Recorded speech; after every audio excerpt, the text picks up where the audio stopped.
where I want to discuss the case that I think is, it's fair to say, is kind of gripping the world right now. Namely, these Diddy entertainment industry music industry allegations uh, regarding Diddy and the federal indictment and all that stuff.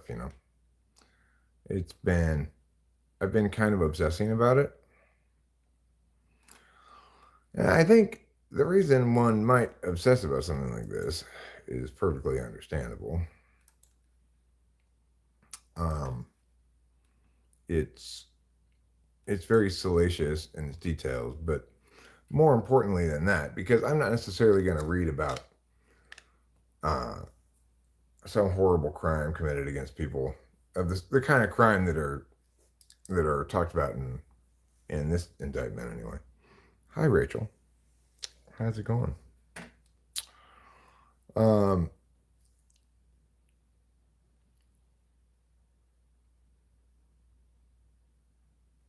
so the thing is,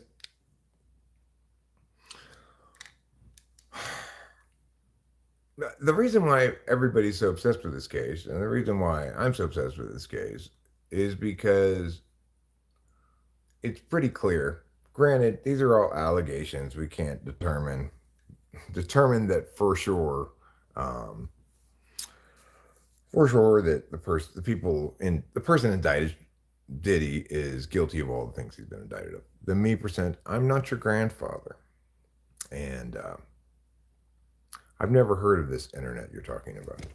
Do you mean perhaps the World Wide Web? Anyhow,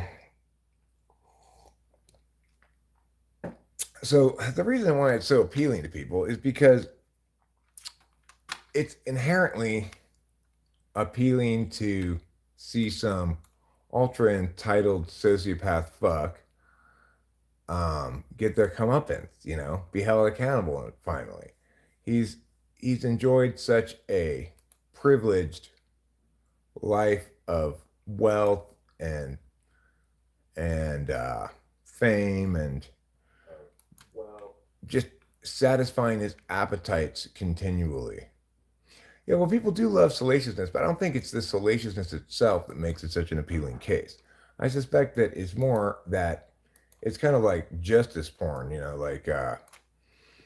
what we're seeing here is somebody who badly has long needed to be held accountable, finally being held accountable. It's understandable that that's going to be appealing to people who, generally speaking, are pro justice and are angered by injustice, especially the kind of injustice that's being discussed here, namely, kind of injustice that suggests this person thinks he's an aristocrat of some sort, that he can use regular people as much as he wants. In his advertisements for Sir Rock, he said, "Kings and queens drink grapes, only peasants drink potatoes." I'm trying to advertise in favor of vodka that hired him, or made him their the face of their brand. I'm trying to suggest that, oh, if you drink Ciroc, then you're a king or queen too. But of course, for all the people he's advertising to him, they're all peasants, and he can use them how he feels like, right? So it's natural for people in America, at least, who are not very pro aristocracy, right? To to find it very satisfying to see this entitled scumbag get what he has long had coming to him. Mean Bird, hello. Daniel Berry Sports Highlights, hello. Winston's mom, hello. Crab, I love solitaire. I don't hate solitaire, but you and I both have played solitaire before. Then apparently, unless you just love it but don't play it. I've been fine at the cross scripture. I've been obsessing over this Diddy case. as the details come out and you realize just how these entitled celebrities avoid accountability so much. It's insane. Neil Payton. Okay. Hi, Neil Payton.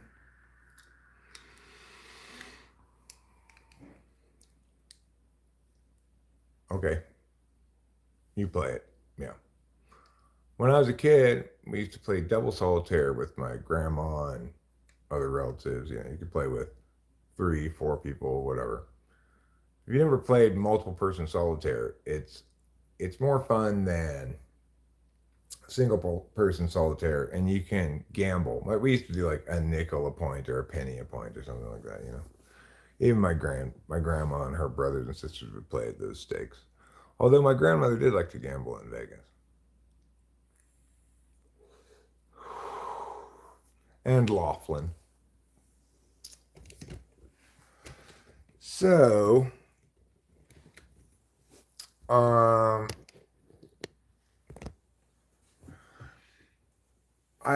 as I indicated, been watching like all shit tons of videos about this, reading articles about it, etc. And I've come to some conclusions that are just my interpretation of the data that's available to everybody, but I think are likely to be the case, such as Ben Affleck broke up with J Lo because um, she it, she had to tell him about something coming down the pipe, right? Namely, this indictment, and that he was going to learn certain things about her in the process. Maybe she informed him that she's on those freak off, some of those old freak off tapes. I mean, granted, she and Diddy were dating a long time ago.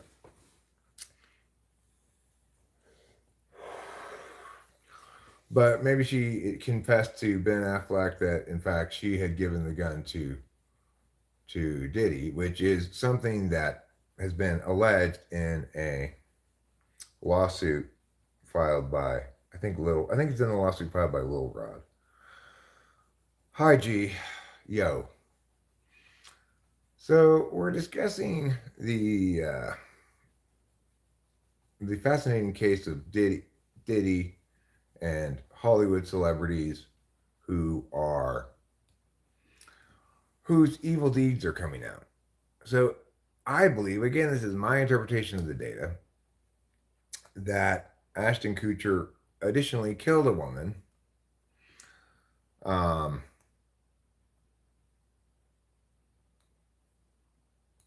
and that Danny Masterson helped him to cover it up. So, for those who've never heard the story, Ashton Kutcher went to a woman's house who, according to the official story, had been killed within the last 20 to 30 minutes prior to his arrival there. Um, he went to go see her. She didn't answer the door, according to him, and so he went home. Then, when he heard about according to him again, when he heard about the murder on the news the next day, he went to the police and said, I'm concerned that I might be a suspect because my fingerprints are all over this place. And they said, oh, okay, well, there's this serial killer going around killing people right now. So we think it's that guy. Anyway, that's the official story. But Danny Masterson's ex-girlfriend put I don't know if it was a Facebook comment or a tweet, some sort of social media post saying, I know what you did on that date. I was in the room. You were on speakerphone when you were talking to Danny. And the thing is, there was no other reference to exactly what happened. She just put down the date. The date matched the night that woman was killed. Now, since those earlier days of his career, Ashton Kutcher has became a big advocate for preventing human trafficking and child exploitation and stuff like that, right?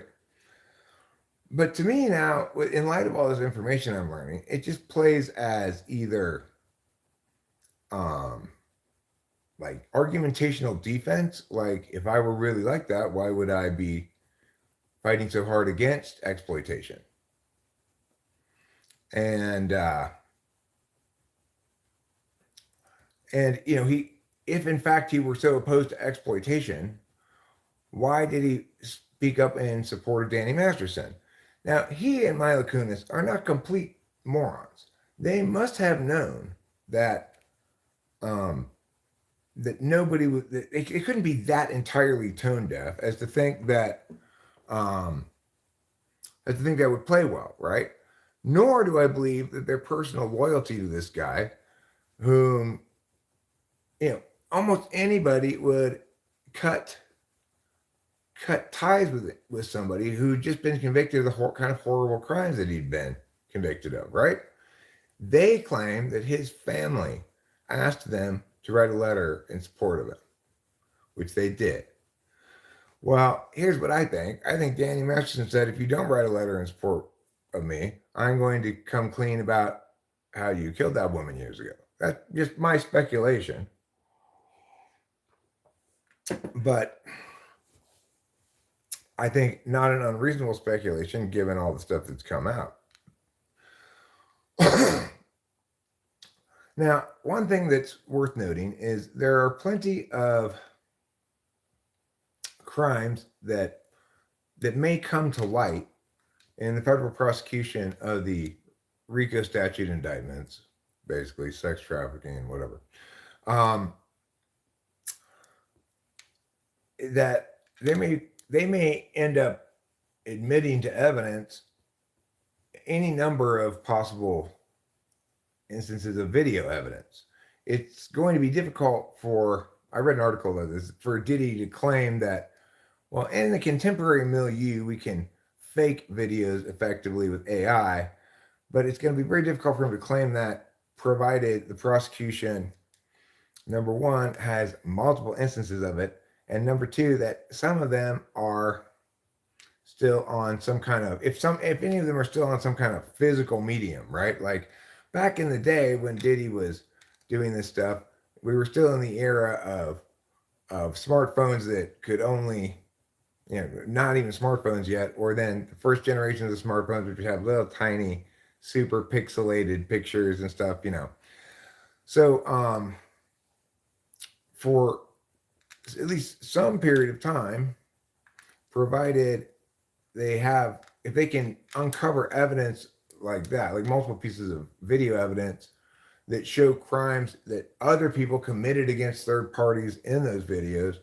then those other people who committed those crimes can be potentially prosecuted in state court, depending on which state in which it happened, the state in which it happened. So, of course, whatever crimes they committed in that context, they would have to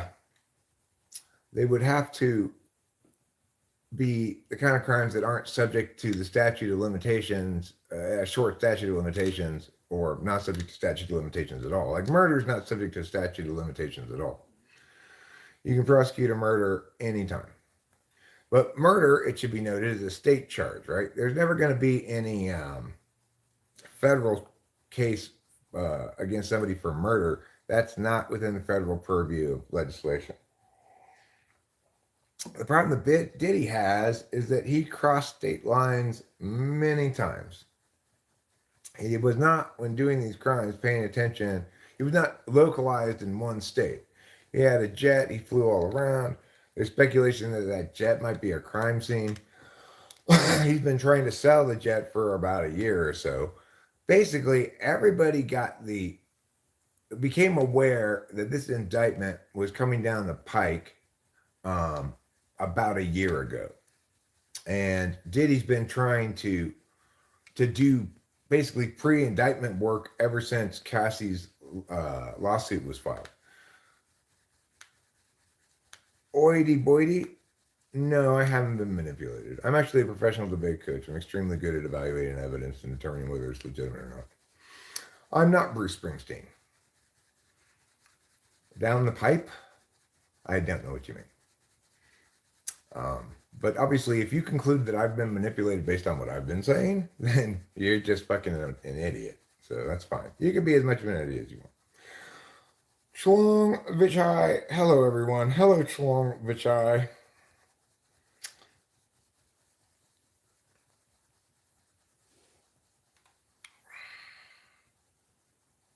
Okay, let's not have the anti-Semitic stuff, please.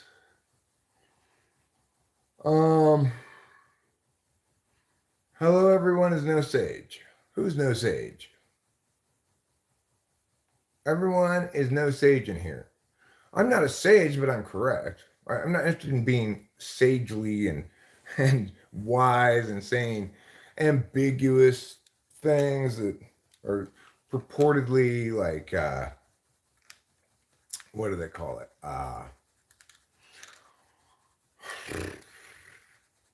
That are purported, yeah, things that are needlessly enigmatic, right? We don't need things that are enigmatic. I'm just tickling your mind. I'm not funny. I'm not worried about whether you're funny or not.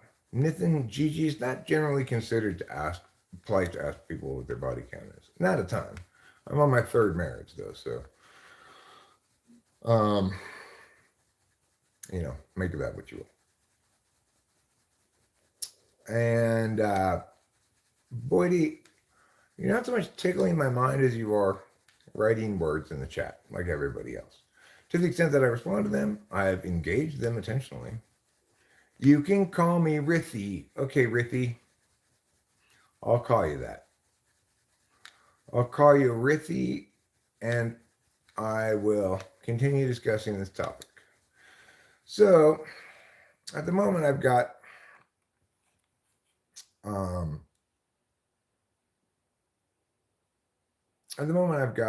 these football games up so I can watch them while I'm doing this. But what I'm going to do instead now is the following thing, because they're both on halftime.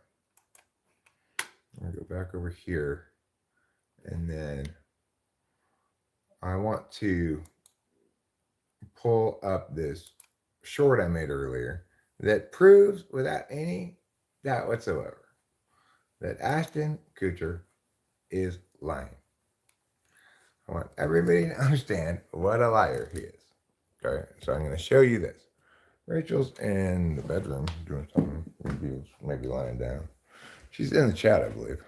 So let's check this out. This proves, in no uncertain terms, that Ashton Kutcher is lying. About 1%. Ashton Kutcher is a Diddy-loving liar.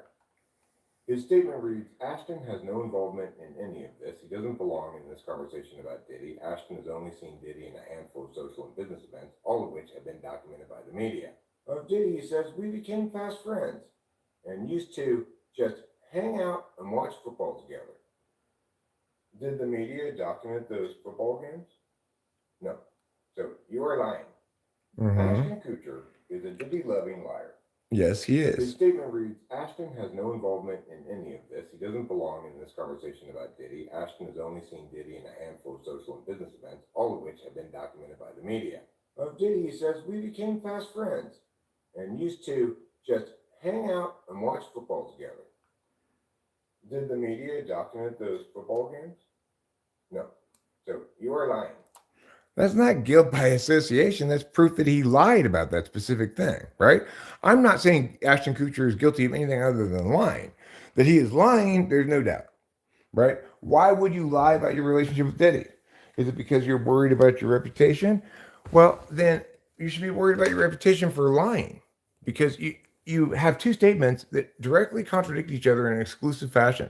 They are mutually exclusive. So he's lying in one or the other, right? You're a famous person now, oidy boidy. Everybody who talks with me on the channel at some point is a famous person. That's the conceit of the channel. I'm not necessarily obsessed with perverts, killers, etc. What I'm saying is that the reason why this case is so compelling is because it's a case of somebody who's an entitled sociopath being held accountable finally. It's very satisfying on a justice level. And to the extent that these people were to the extent other people were complicit in exploiting women and men in ways that are criminal, such as giving them drugs to make them forget what happened without informing them of that or without their consent, to the extent these people are complicit in that, then I want to see the whole house of cards come tumbling down, right? It's definitely the case that Ashton Kutcher is a liar because we have two of his statements that directly contradict each other in relationship with in his relationship with Diddy. So there's nobody should be able to dispute that, right? My claim that he's a liar is proved by that, right? It's proved without any doubt whatsoever because he was lying in one of those two instances because he made a statement that's directly no, I didn't. But see, I'm not making that claim, Nathan Gigi. I didn't make the claim that Ashton Kutcher exploited people. I made the claim that he's lying. He's regardless of what his relationship was, whether he was not involved in any of the criminal stuff at all, whether he was just friends with Diddy and didn't see any of that criminal stuff or wasn't engaged with any of it, he should tell the truth or remain silent, right? Instead, he purposefully issued a statement that was a lie. Now, he did that because he was not aware that people on the internet are going to find everything in the world that he's ever said. And if we can establish that's a lie, then we can establish that's a lie. So, regardless of whether he did anything criminal, I don't appreciate being treated like a fucking tard, right? I don't appreciate it. Obviously, Ashton Kutcher thinks we're retarded if we're going to buy that shit. Just like Usher thinks we're retarded when he claims that some hacker 2 days after the indictment deleted all of his tweets. They've since been restored because nobody believed him. He might be lying, but who cares? He might want to have a presumed clean image just like all Hollywood stars. Okay, well, I mean, the point is, given this, he should have no credibility with anybody. We've caught him expressly lying about his relationship with Diddy. So we should not have any, he should lose all his credibility. If in fact his goal is to present a clean image, then he should have done the exact opposite thing in everybody's minds, right? Because it doesn't matter. Nobody cares if you're involved in sex. It's consensual, right? And nobody cares that you had a wild time whenever. People do care about if you were complicit in the criminal activity. And if you expect anybody to believe anything you say, you can't be caught making an obvious, provable lie in your current statement regarding Diddy. Nobody should afford him any credibility.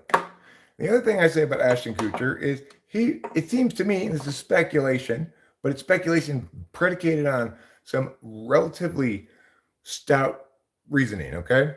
That I believe Ashton Kutcher killed a woman. And the reason I believe this is because his fingerprints stuff were all over the scene of it. He contacted the cops the next day after the murder and said, "Oh, I just wanted to let you know I heard about this murder, that my fingerprints are going to be there, but I went there last night and knocked on the door. She never answered, so I left." Right? The cops bought this nonsense, but Danny Masterson's ex-girlfriend had a social media post. It was like a Facebook comment or Twitter, I don't know, on something that Ashton had, some social media thing Ashton put up. And it said, basically, "I know what you did on this date. I was in the room. You were on speakerphone." And then she said something like, "I know what your mentor taught you." He referred to the guy as his mentor.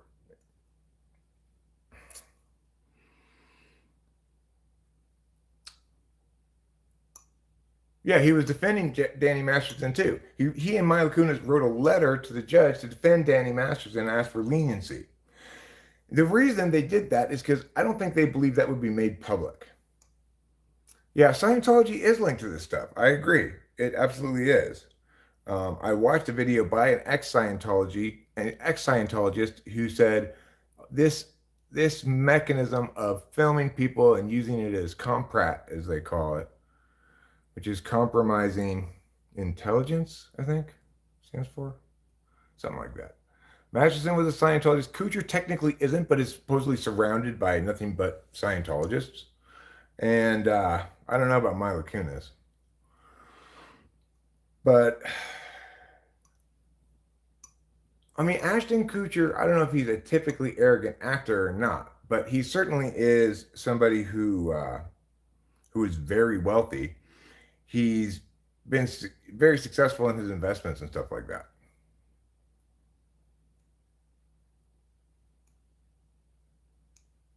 OnlyFans is sick, it's going to be exposed. I mean, by and large, OnlyFans involves people making money by, putting on sex shows for people. The issue is consent, not sex, right?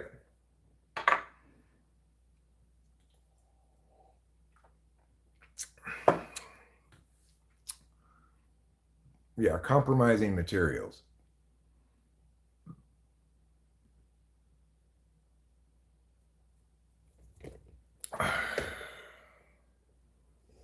The basics of humility. I'm not worried about people violating social or moral norms that don't link to rights violations, right? Um, people have very weird kinks sometimes, and that's fine. I'm not judging them at all. And if people want to whore themselves out for dollars on OnlyFans, that's their prerogative. I'm not worried about OnlyFans. I'm worried about individuals who are either actively doing or complicit in the rights violations, assault, non-consensual drugging, trafficking, and other sorts of charges that are implicit to this.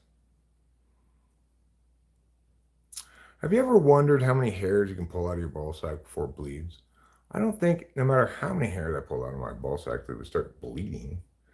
As with other parts of one's body, pulling a hair from there does not cause you to bleed. It just pulls out the root. Who convinced women to be weird? I'm not worried, but it is diabolical. I mean, it's not necessarily the case that anybody convinced the women to be weird. Maybe it's the woman's idea, right? It is the case that there are some women out there who get off on that sort of thing, right? So again, this is why we need to focus on individuals who've actually done stuff that we can concretely articulate, not the vague notion that every time somebody films themselves having sex, it's bad. That's ridiculous. My favorite new channel find is the Red Flag Guy. Has anyone here watched him? He also does wholesome green flag stories. Huh. No, I've never heard of him before. Sounds interesting.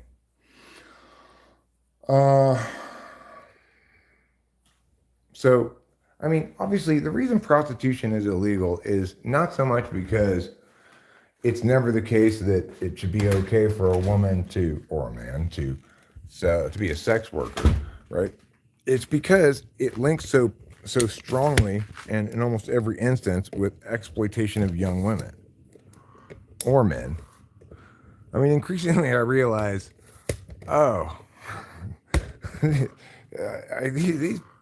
those people obviously just fuck anything, Or at least Diddy. I don't know the rest of them, but I know regarding the so-called quote-unquote homo thugs, it's a term for this set of gay and or bisexual thuggy rappers, including Jay-Z, including Diddy, and some other people who come up in the investigation as well. But there's this lady named Jaguar or something. I kissed my grandpa on the lips tonight. It tasted like tobacco and Cheetos.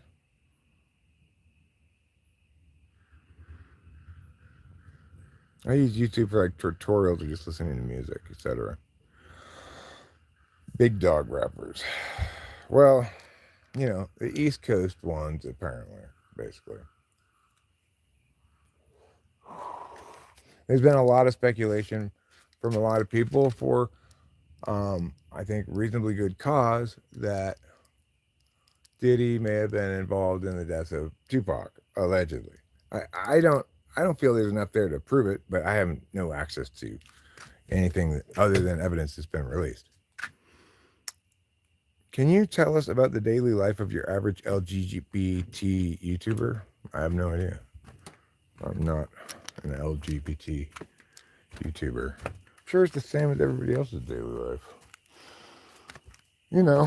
Just because they're homosexual doesn't mean they YouTube differently.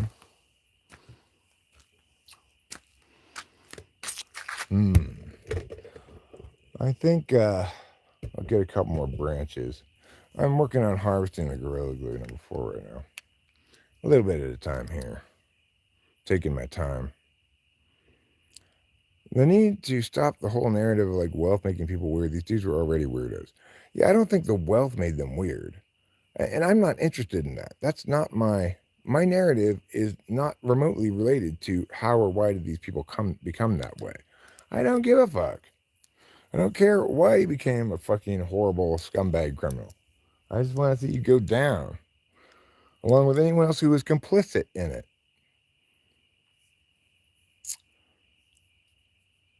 Power reveals, says Mr. Obama. Yeah, I think that's true. I don't know if it was Obama who said it, but I'm not I'm not saying yes, you're right about that aspect of it. You may or may not be right about that aspect of it, but I agree with the statement. Power reveals. Corrupt people use power in corrupt ways. Similarly, just people are not corrupted by things. It would be very difficult to imagine any scenario occurring in which I was presented with some kind of corrupting temptation that I haven't already considered as a possible thing that might happen someday and already know what I'm going to do, right? Because I tend to think ahead about those kind of things.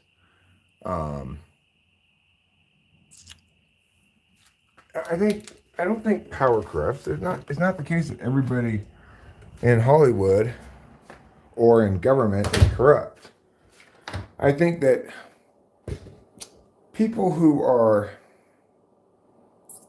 least likely to say go for political power are those who have the most legitimate and authentic reasons to do so. Like, I am willing to run for president, plan to run for president in the next election cycle, etc. But I don't really, not because I really want to be president, it's because I want to save the country from itself and the myriad forces of authoritarianism, utilitarianism, and all this other shit that threatens our success as a civil democracy because it undermines discourse, which is the #1 tool we use to accomplish anything in a civil democracy.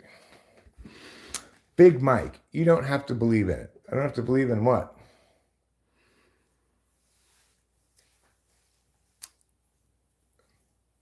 Gay people don't agree with the creeps in schools?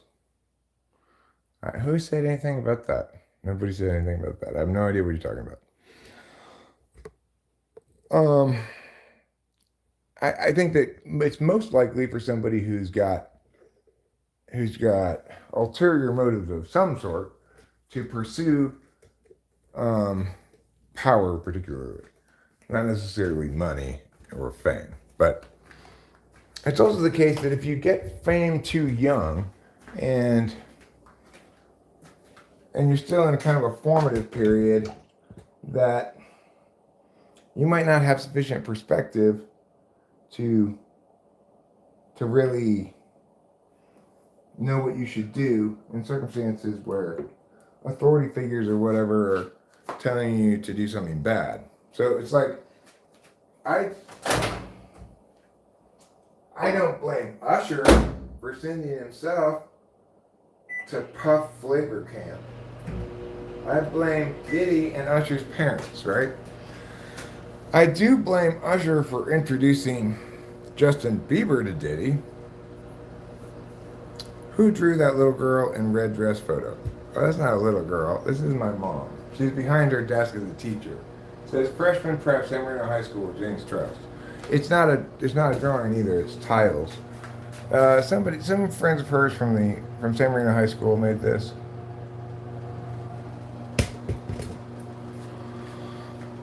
Yeah, my mom's here in the kitchen. This picture of her. I don't really have any pictures of my dad up anymore, but got them in the garage. Yeah, kind of cool, huh? I liked it enough that I kept it. It's a perfect decoration for a kitchen because it's my mom, and I remember her in the kitchen doing mom stuff, you know. My mom loved to cook. And she was such a good mom, you know. Like every morning she made breakfast for me, which was like eggs and bacon and toast. No bullshit cereal in my house. And I complained that the eggs were too wet. Because they were. She didn't cook her scrambled eggs enough. You don't want your scrambled eggs too wet. You know what I'm saying? You're hungry? I'm not hungry, but man, this Wellbutrin is really it's really strange stuff. Like, Wellbutrin is not an amphetamine, but it does have some of the same mechanisms. It's a part of what it is a selective dopamine reuptake inhibitor, and part of it deals with, I think it's norepinephrine is what it's called.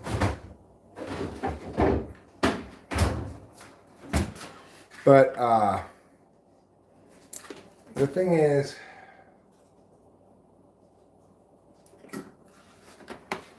it does a couple of things way more than Adderall does. Number one, keep me awake. Number two, suppress my appetite. Hi, Jonathan Carpenter. Yeah, I mean, when I want my yolk preserved, it's because I want it over medium. I mean, I'm going to turn it over, but I'm hopefully it doesn't break, right? So that it still has a little viscous yolk in the middle.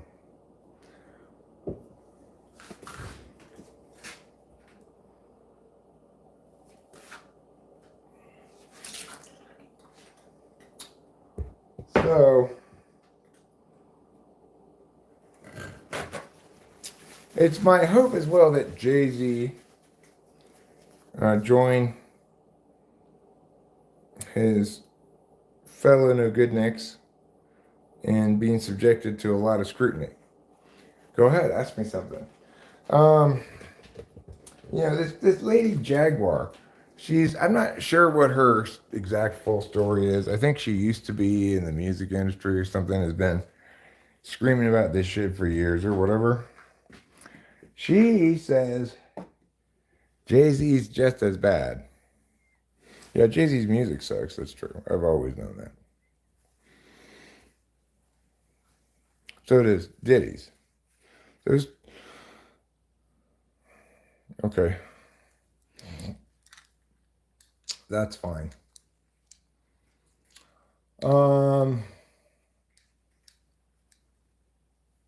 So I hope I hope Jay-Z also gets swept up in all this stuff. The thing is, depending on how much evidence destruction Diddy did before they actually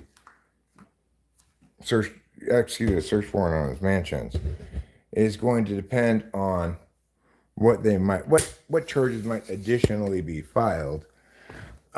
Additionally, it's the case that the prosecutors might have any number of witnesses up on the stand who in their testimony implicate some third party for some crime that's not past the statute of limitations, and that person might be subject to state prosecution for that crime, such as murder or rape. I don't know what the statute of limitations on the latter is, but there's no statute of limitations on murder.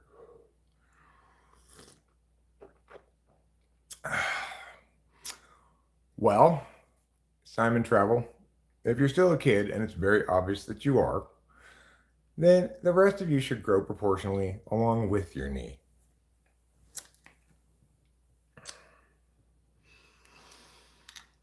So keep that in mind. Of course, there is also available online a recent interview with Suge Knight, who's in jail, and he makes some various claims that he obviously can't substantiate. So I don't place much credence in anything that man says at all. And it's not necessarily the case that everybody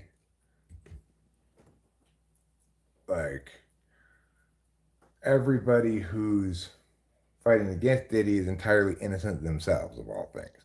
Like, for example, 50 Cent, I believe, is not exploitative of people like Diddy. Um, oh yeah, I know Diddy's gonna spend the rest of his life in jail. I'm pretty sure of that. He may end up DEAD. I'm not sure. Pac was a four-life path, born year of the pig like you, Eric, says Show Media. Well,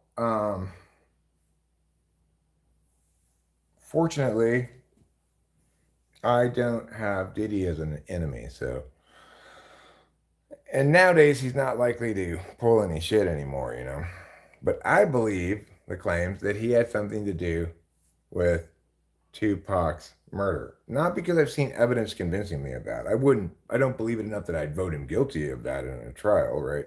But I suspect, I interpret the data and I believe the other people. There's no reason not to believe the other people.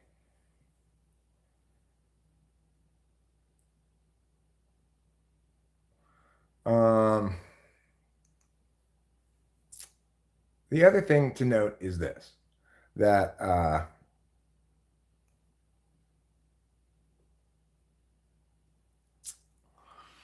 what was I going to say?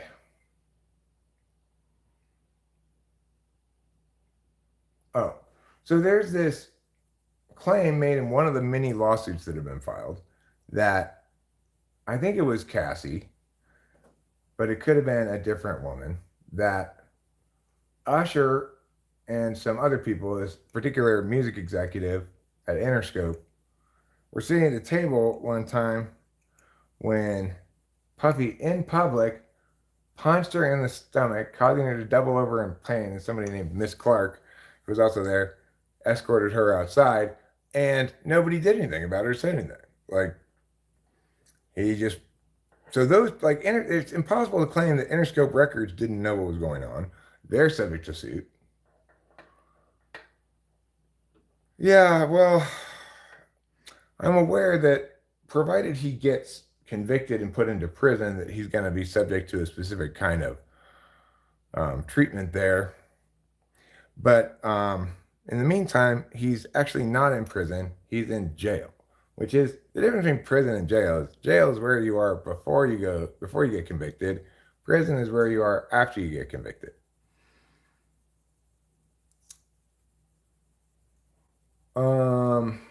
So the thing is, he's currently on quote unquote suicide watch, procedural suicide watch, not because he's suicidal, but because they want to make sure nothing sus happens before the trial, right? Hopefully that's what they're doing. And accordingly, at the moment, he's probably, if I were he, since I'm in solitary, I'd try to have my lawyers there most of the time to keep me company at least and to work on the case. Uh, and if I were Diddy and had all that money, I'd say, well, look, send a lawyer here for a few hours and another one and another one. That's fine. I am more comfortable with company than just alone in my cell all the time. So that could potentially be sort of making his current stay in jail one of in which he's completely separated from the kind of people who might want to kill him or whatever. Show media statistics. Anyone who would beat a woman around others or on camera is not a sharp criminal at all. I agree. The Good Doctor became intolerable after the second season. Who's the Good Doctor? So just to be clear as to what I'm talking about, Hierolam says one of the perv guys was a musician and got locked up in England, and they extorted him and said if he didn't pay, they would stab him. And then one time he didn't pay and he got stabbed.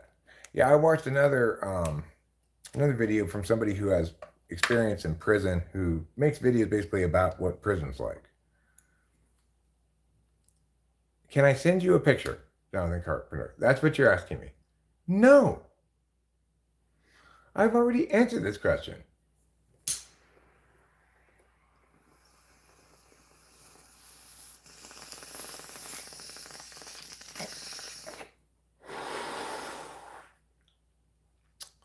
His method doesn't mean he's good at it in the end.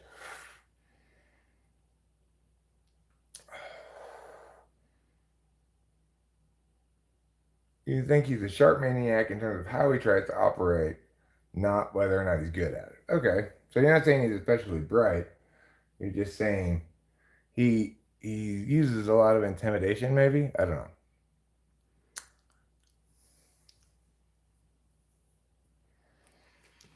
And of course, now that all these things have come out, you can look back at previous interview clips, various things, and they all seem very revelatory.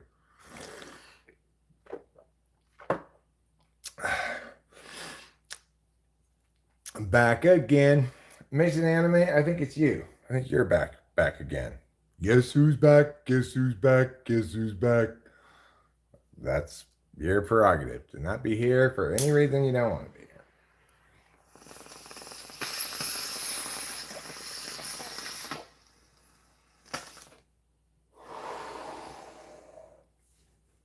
I haven't really been watching any anime lately because the summer Crunchyroll season is coming to an end, and not very many of those shows have been good. Failure Frame is fine. I like that one fine. It's only got 4.4, but it deserves better. But it was such a weak season of Crunchyroll. Just like painfully bad. So few good shows. Okay, well, the new Slime is out now. I haven't watched the new Slime yet. I will obviously watch the new Slime.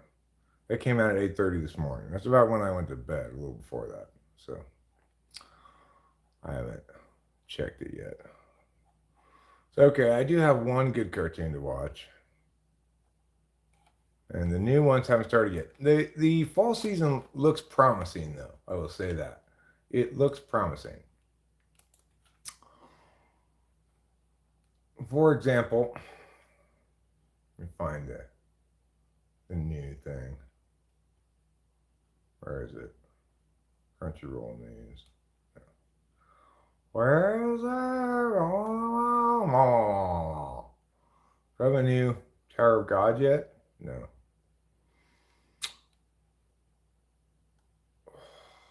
Right, where's the fall schedule? Come on. News. All news.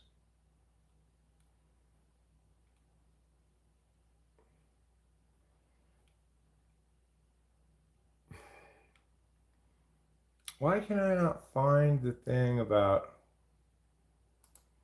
yeah, seasonal lineup? Fall 24 season update. Okay, so they're continuing Tower of God season 2, which I'm pleased with. I like that one fine. It's not great, but it's fine. And they're having Regarding Zero season 3.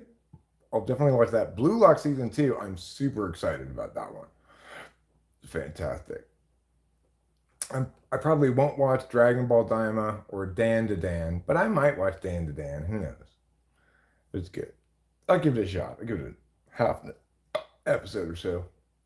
Shangri-La Frontier season 2. I'm really looking forward to that. I love season 1. Then they got, of course, a couple of boring girl ones like 365 Days to the Wedding. I don't want to watch that. Acro Trip. This one might be okay, might not. It doesn't look great based on the animation style, but that could be deceiving. After School, Hanuko-kun. I don't like this. This is a character. It's like a comedy. I don't generally like the anime comedies. Another Journey to the West, I know nothing about, but it's a Chinese one. I don't know if it's made by China or if it just has Chinese characters. Ara Frueta from Commonplace to World's Strongest Season 3. Definitely looking forward to that. Liked seasons 1 and 2. And as a reincarnated aristocrat, I'll use my appraisal skill to rise in the world season 2. Definitely looking forward to that. Really enjoyed season 1. Banana around the world. No. Blue Exorcist is boring. I'm just done with it by this point. The last season of Blue Exorcist was so bad I just couldn't even watch it. Blue Lock second season, obviously fantastic. Demon Lord 2099. I'm loving the title. It sounds like my kind of show. Demon Lord Retry R. Love the title. Sounds like my kind of show. Goodbye Dragon Life. That sounds like my kind of show. I'll become a villainess who goes down in history. That sounds like my kind of show. Kami Arabi God.app Season 2. The first one was bad, I think, if I remember correctly. I don't think I watched it. It was like 3.0 or something terrible. Let This Grieving Soul Retire. I don't know what that's all about. Mecha Udi Mechanical Arms. That sounds dumb. MF Ghost Season 2. MF Ghost was the better of the two car racing cartoons that came out about a year ago. I don't mind seeing the second season of that. Negative Positive Angler. This is a fishing anime? That sounds fun. Ron Kamanoshi's Forbidden Deduction Season 2. Excellent Season 1. Nina the Starry Bride? Looks like a girl cartoon, maybe. Regarding Zero, Starting Life in Another World Season 3. That's going to be fantastic. I'm sure. Rurouni Kenshin Kyoto Disturbance. Rurouni Kenshin, the first one was good. This is a movie? Yeah, it's a movie. I don't necessarily like the movies. I like to watch shows, not movies. Saire Ginsouki Spirit Chronicles Season 2. I don't remember the first one. I must not have watched it, which means must not have been very good. I'm sure I tried to watch it. Sword Art Online, Gun Gale 2, whatever. Gun Gale 1 was fine, I guess. The Do-Over Damsel Conquers the Dragon Emperor. This is probably a love story. I can usually go a few episodes of those and then get bored with them. If it's fantasy set, love story. The Most Notorious Talker ruins the world's greatest clan. That sounds interesting. Probably a comedy, but Prince of Tennis, forget it. The stories of girls who couldn't be magicians. It looks like a little kid cartoon. I don't like it. Trillion Game. Title sounds like it might be interesting. Tying the Knot, no. Yakuza Fiance, no. Those are girl cartoons. Tsuma Show. Grieving his wife, no thank you. You Are Miss Servant. That sounds not terrible. And then there's a couple question marks. What else might we have? I'm not going to tell you. That's fine, Crunchyroll. You've shown me enough. I'm excited. I don't like anime movies either. Classroom of the Elite. Yeah, Classroom of the Elite is good. I've watched, I think, all 3 seasons of it. It doesn't have any magic and shit, but it's very well written. It's about a high school that's super strict and hard to get into and stuff. And the fierce competition between groups that are pitted against each other in that high school for various competitions and stuff. It's well written. Not the kind of show I normally watch. So the fact that I watched it all means it's a particularly good example of that kind of show. Good Doctor Season 3. Hashtag magic and shit. Yeah. Right. So,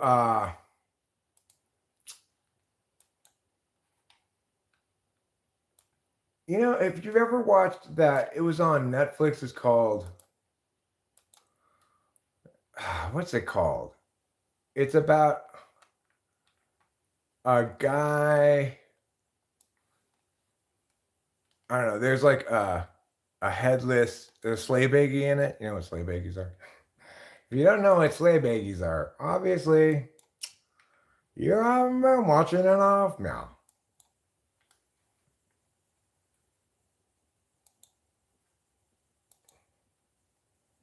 OA. What's OA?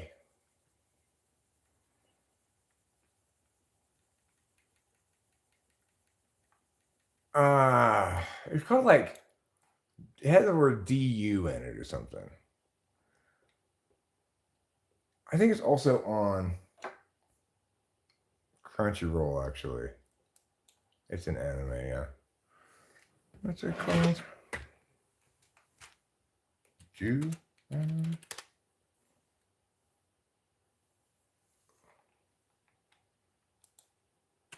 GU.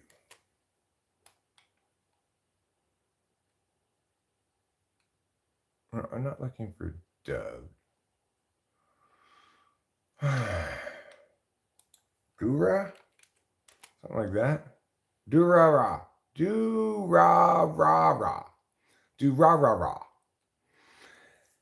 I think Classroom of the Elite has a similar kind of mood and quality of writing as Do-ra-ra-ra. Wait, is that the right one? Or that doesn't look like the right one. I forget what it's called. It's about these guys in Tokyo and the magic things and slave makers and the video on a motorcycle. I forget what it's called. Rachel watched it with me. She's still awake. Maybe she remembers what it's called. One of the anime that she liked. I don't know. I don't know. I can't remember what it's called. All right. Anime with slave baggy.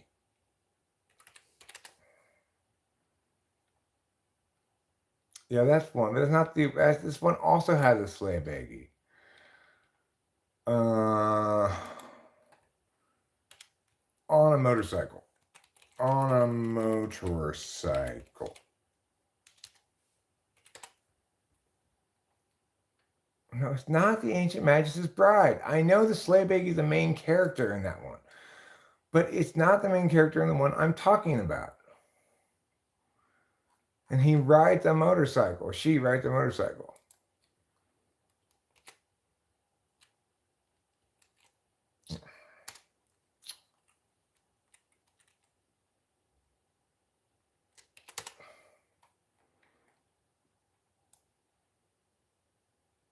With delivery lady on a motorcycle.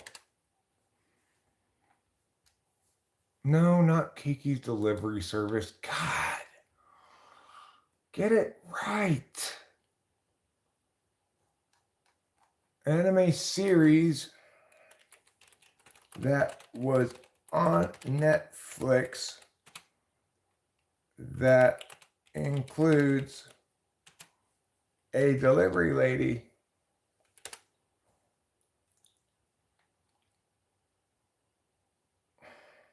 it's not about motorcycles, for fuck's sake, Google.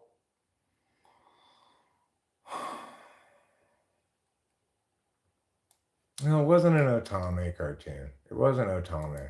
The main character was a guy who's like he was similar to the main character in Classroom of the Elite. He was an INFJ, okay? Rachel and I watched the cartoon. Otome means it's a girl, it's like a reverse harem girl cartoon. It's a cartoon about a kind of game in Japan in which the girl plays the main character and she's trying to get all the boys to like her so that she can choose whichever one she gets with or something. I'm not exactly sure what the specs of all that are, but they're usually set in a fantasy world, same as the kind of cartoons I like to watch. So I actually like Otome cartoons quite a bit, but this was not one of them. And, you know, I forget exactly what it was called.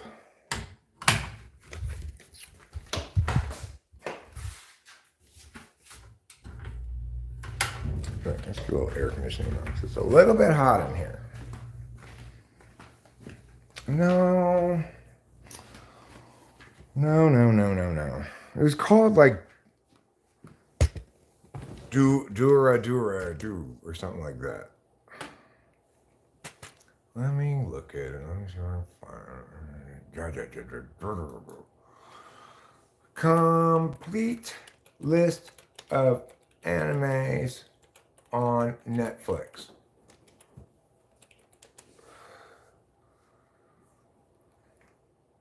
Okay. This is assuming it's still on there. I'll recognize it once I see it.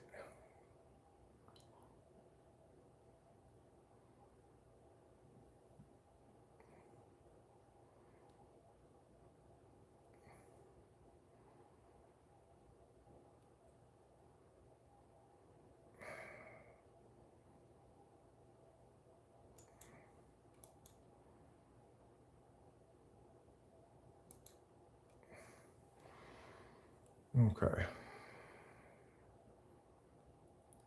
Doro Hidoro. Is that what it's called?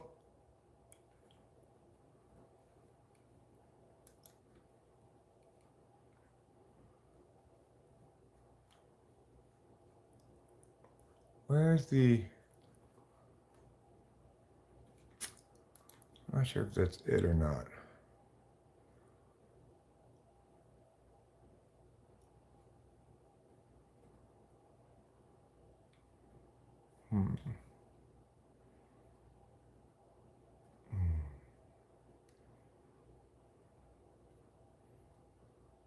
Oh. Is it? Yeah, it's Kakiguri. Maybe it's this one. Is this one about gambling? If not, then this is the one.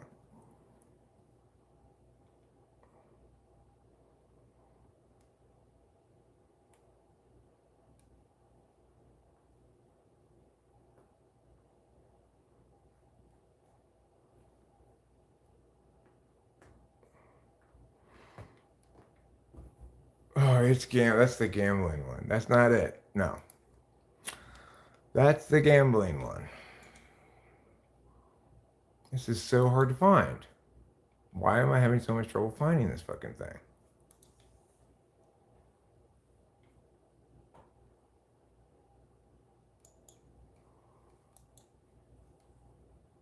Is it possibly Kuro Mukuro? Maybe. I'm gonna keep looking. I'm gonna fucking find this thing. No, that's not it. Kitty, I'm not petting you right now. Okay.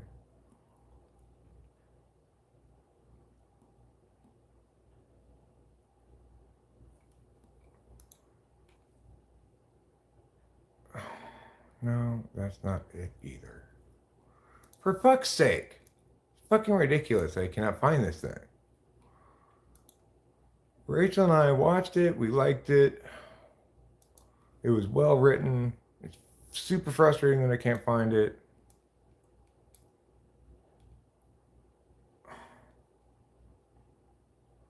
Could be a Halloween thing.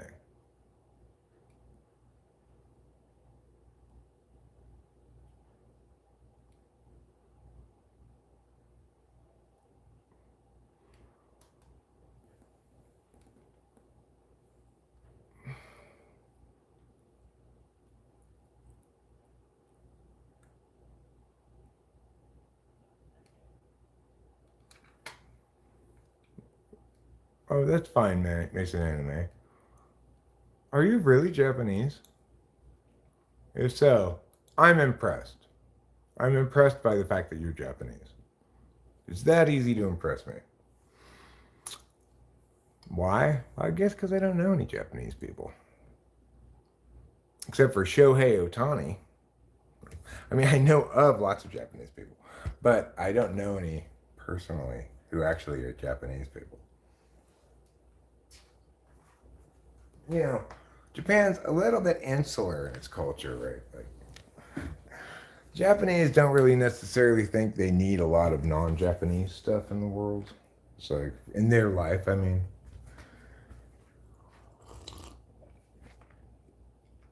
Whatever it is, Japan does it best, and all I need is the Japanese version.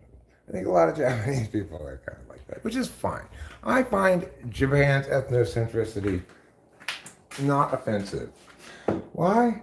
I don't know. I guess because they make such great cartoons.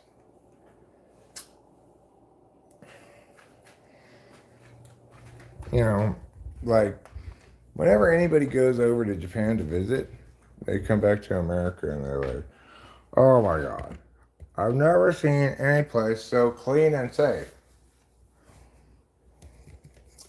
My mom was absolutely loved Japan. She went to Japan. She went to Kyoto and Tokyo, and she loved it so much. She went with my dad. She won the prize actually for being like from the Japanese Parents Association at her San Marino High School. There were a lot of Japanese kids, I guess, at the time at San Marino High School, and they selected one teacher who they thought was most helpful to the Japanese students to win this prize. And my dad won it. My mom won it and took my dad with her. I had to stay at home and stay at my grandmother's house. That was fine. Gambling equals money. You know, you don't get wander points just for that, okay? Hi, Joaquin. How's it going? Why would he... I can't believe I get asked that same question again by that guy. Like, I thought I made it clear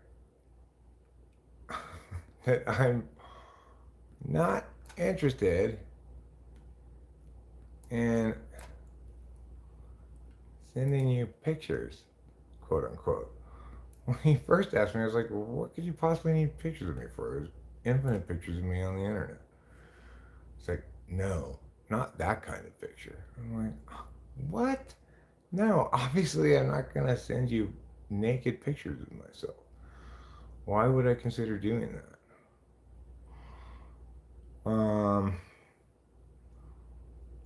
And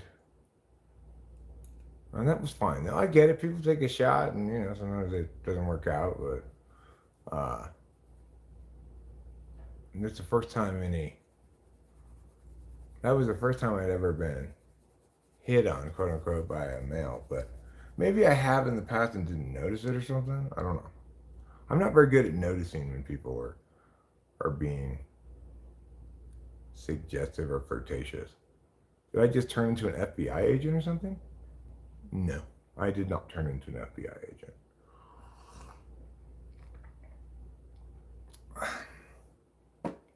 Yes, it happened once before, and the same person asked again, even though I made it very clear last time that I'm not going to send you pictures of my junk. That's fine, Mason. Maybe you got more than one thing open, you know? Type one thing over here, one thing over here. Sometimes you get them mixed up. Those things happen. Christopher Joaquin Phoenix.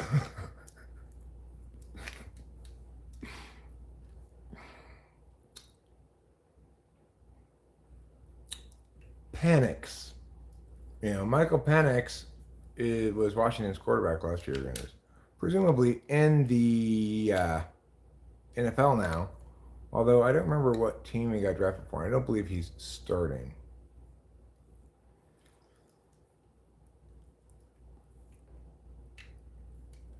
So anyway, the point is I get it. Somebody may not be reading me right or something and think maybe I'd be open to that, and that's fine. But once I've already made it clear in not as nice a way as I would have liked to,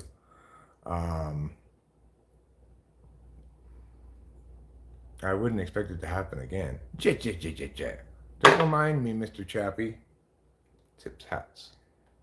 I will check it out.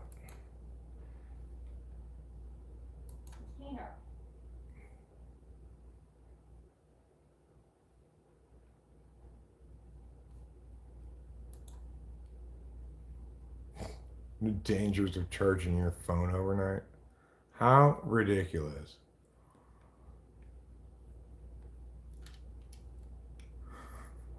This is a fantastic tip for homeowners who have a container ship docked at their cottage with 15,000 iPhones on it. Were all those batteries being charged while in those containers? What kind of story is this? Where is the link from the container fire to charging a battery overnight? I never charge my phone at home overnight because I always charge it in a container with 15,000 other phones. I thought everyone did that.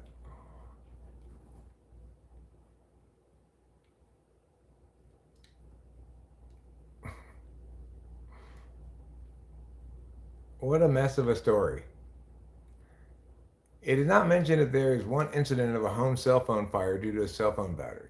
Do a story about how hard it is to extinguish an e-bike electrical car fire. It's it is interesting, very underreported on, especially when shipping is involved.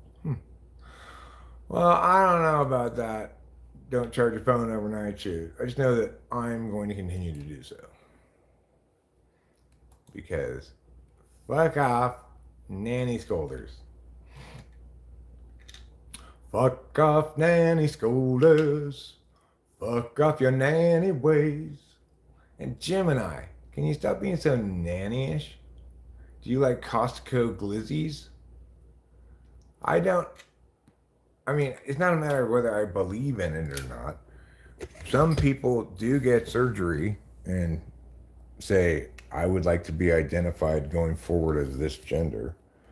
There's no disputing that some people do that. Should they be allowed to? Well, they own their own bodies, so they can do what they want with them. What do I think about Russians? I don't have any opinion about Russian people in general. I think what the Russians are doing in Ukraine is fucking horrible, inexcusable, imperialistic bullshit. I stand with Ukraine. But I don't think every Russian person is responsible for Putin's bullshit. Just like not every American is responsible for all American bullshit. We ought to feel more like we are so that we don't elect such complete tards. But whatevs McGovs, I guess it's a called. Okay, I'm gonna go get some more branches of. Oh, I feel very confident about the Ukraine thing because I'm a professional debate coach. I used to be. And, we debated this topic years and years and years ago before anybody had ever heard of Ukraine in America, pretty much. We were debating Luhansk and Donetsk, which were the first acts of war, basically, that Putin committed against Ukraine. Yeah, I don't think we should be sending any aid to the Middle East, but there are instances where sometimes you can either incentivize countries to behave more as we think they should or whatever by offering or withholding aid. It's a questionable tactic because there's no guarantee that the people you make these kind of deals with are going to stay in power or follow through on what they say they are. And however, if you give somebody some money and then say, if you keep doing now, I'm going to stop giving it to you. If you give it to them regularly, that might be sufficient motivation to stop them. I don't know. It's at best a questionable tactic because does it really serve the interests of the American people as much as not taking their tax dollars away? No, it doesn't. Let people keep more of the money that they earn and have and invest and profit from and stop believing that the federal government is a good party to spend our money is generally not a terrible idea. The federal government needs some money, obviously. I'm not saying defund the government. And I'm not even saying let's cut spending a lot. I'm just saying let's recognize that if we did want to cut some spending, well, if what you're saying about the quantity of money we're sending to the Middle East is accurate, I haven't checked the figures, but it doesn't sound unlikely, then maybe we could save some money by not doing that anymore. Not that I am opposed to diplomatic solutions. I am very much okay with diplomatic solutions. I believe in diplomatic solutions. It's just that I don't believe you should be willing to purchase people's compliance to legitimate things. If you're trying to get them to comply to something you have no legitimate cause to ask them to comply to, then it makes sense to either incentivize it or whatever. But this is what I'm looking at right now. What, blue, blue, blue, blue, blue, blue? A bunch of blue rectangles? You mean you can't see very well? Well, it's dark outside. It's dark, see? It's nighttime. So that's why you can't see so well. But I'm going back inside. Don't worry about it. We're going to go back where there's more lights. Right now, currently, it's dark. That's true. But now, it's going to be more well lit. Oh, that's a monitor. They show up as little blue rectangles. I see them. I just filled in blue rectangles. It didn't interpret it as meaning monitor, but I understand that now that's what it's supposed to be. Tinted windows. Right now. Right about now, I'm a funk soul brother.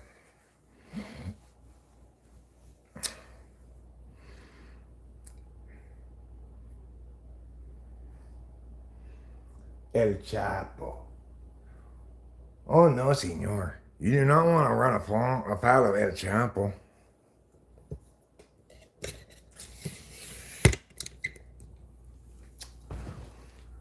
Another thing, I was watching a lot of it. I stayed up all night last night watching different YouTube videos.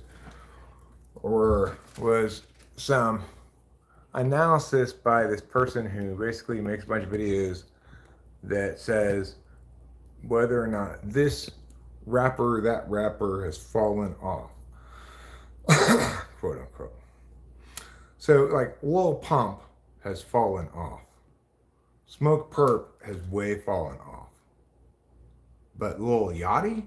No. Lil Yachty has earned the title of genius from the young people. By Lil Yachty, don't get it wrong. It's not Y-O-T-T-I. It's Y-A-C-H-T-Y. Little yacht.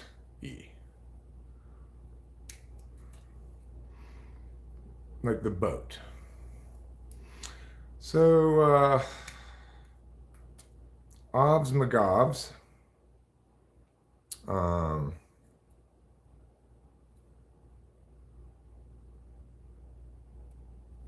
That's a better name than Y-O-T-T-I.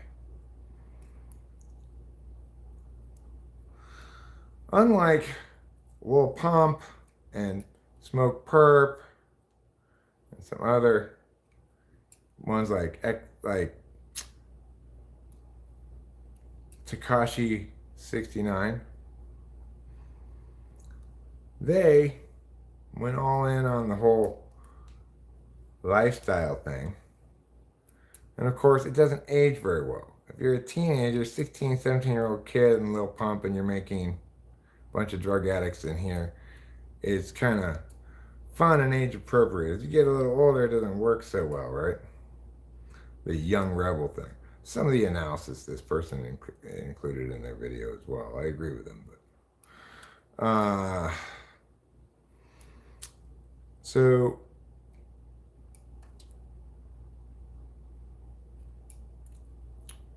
I find, and one thing that this video showed was like these young people's appearances on Hot 97 in New York, which is basically a radio station that still has people come in and freestyle and stuff on the radio to prove that their chops as a rapper and so forth. And then talks about rap. Well, of course, it's run by like old head rappers type guys who dismiss these new people as quote unquote mumble rappers. I love the fact that the move in rap is away from meaning and complication and towards rhythmic, earwormy hooks and stuff like,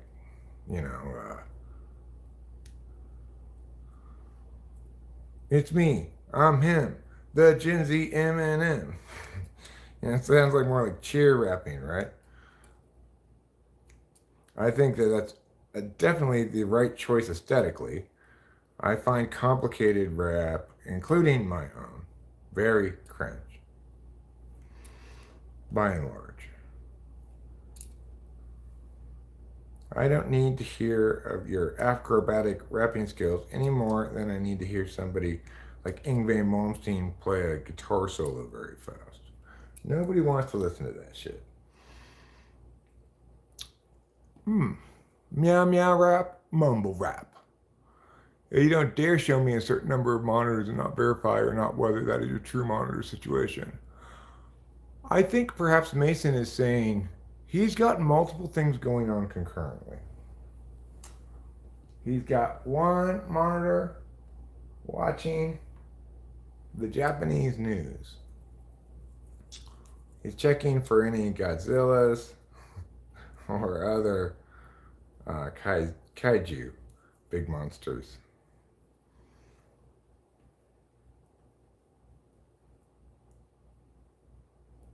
Kaiju number 8 is a great cartoon. I hope they come up with another season of that.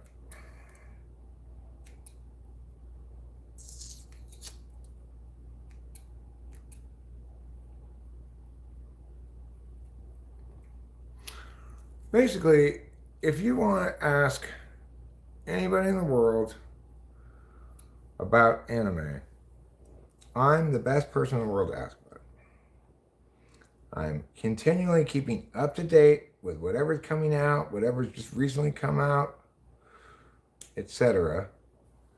And I'm very familiar with the back catalog. Now, obviously, I don't watch every single anime that's ever been made. Some of them are terrible.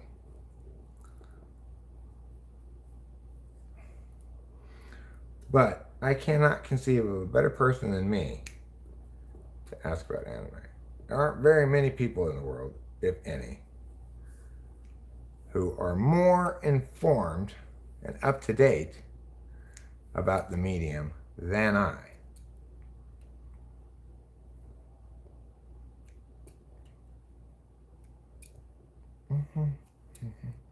Like when I got a recommendation the other day from Mason Anime for Eminence and Shadow, an anime I'd never heard of before, and I started watching it. Well, once it was determined to be good, I binged the whole thing in like 2 days, all 30 plus episodes of it. Why? Because I take my job as watcher of television very seriously.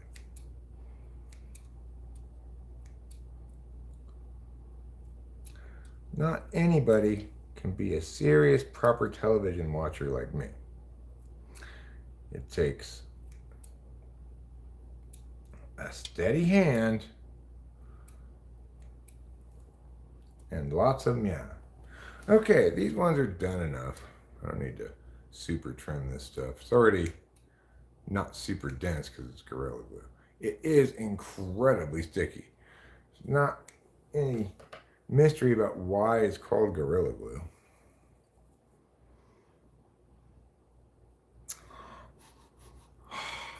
Smells good. Smells good. Is Putty Cat here? Hi, Putty Cat. How's it going? I'm going to put these weeds in the closet.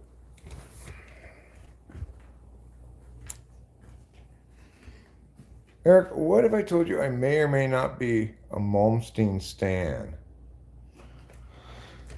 Dear Yngwie, meow, meow, meow, meow, meow, meow, meow, meow, meow, meow, meow.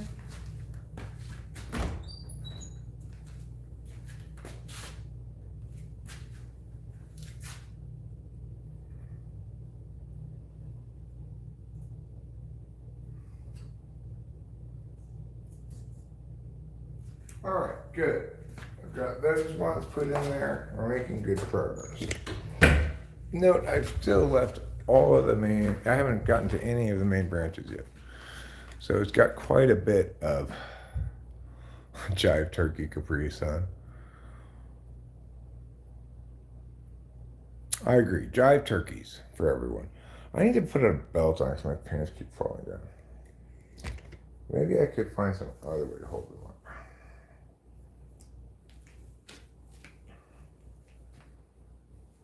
Like, put a string here or something. All right, fine. I'll go get them. Yeah. Hi, simple girl. How's it going? Rachel, I believe, is asleep, but I'm going to have to go in and get a belt from in there anyway.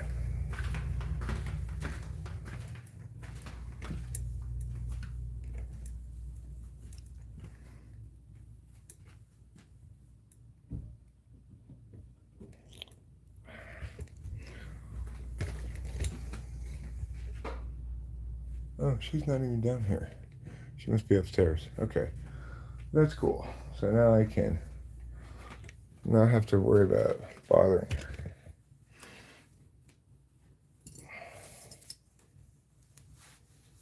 So these pants fall down if I don't have a belt on. Ergo, I'm going to put a belt on. So I don't have to keep pulling them up with my hands all the time, every time I walk around a little bit.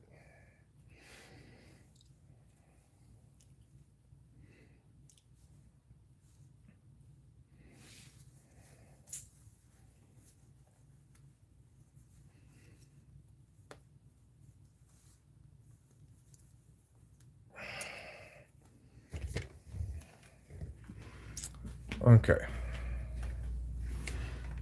Now I'm done with that.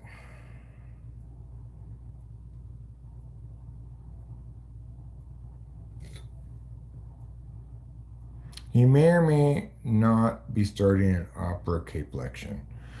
Who's that? My string has gone cold. I'm barely hitting notes at all. Practice every day, but I can't shred like you at all. And even if I could, my fingers would just never be as fast. I'm stuck here with my metronome. My picking can't last. Reminds me it's not so bad. It's not so bad. And I want to thank you for making all those engraved bumps and records, which I enjoy.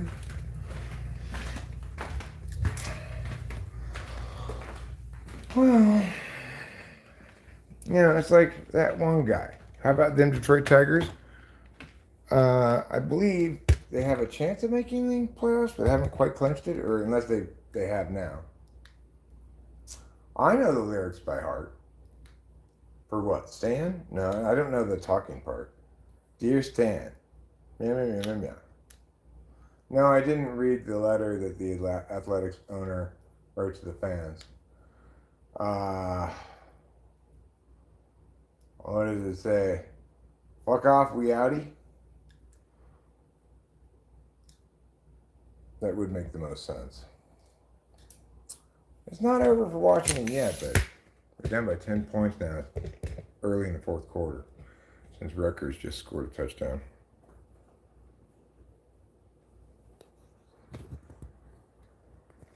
What am I going to dress up as for Halloween?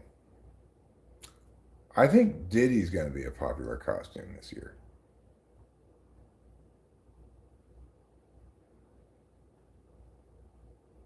I don't know how you do a Diddy costume exactly. Now, apparently it's racist to have a costume that includes blackface. But is it okay to wear a mask of somebody's face if they're black? Do I think it's actually racist to wear blackface? Not if it's part of a costume or something. You're going to be a baby oil? That's a good costume. Baby oil's a good costume. J-Lo carrying a gun into a club for Diddy. That'd be a good costume for a girl. Just have a gun with a purse with a big gun bulge in it.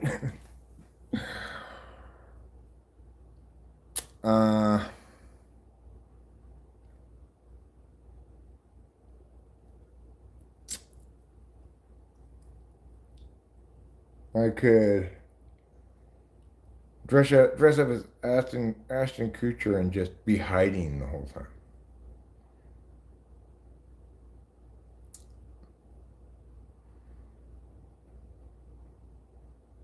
If a black person wears whiteface, is it racist?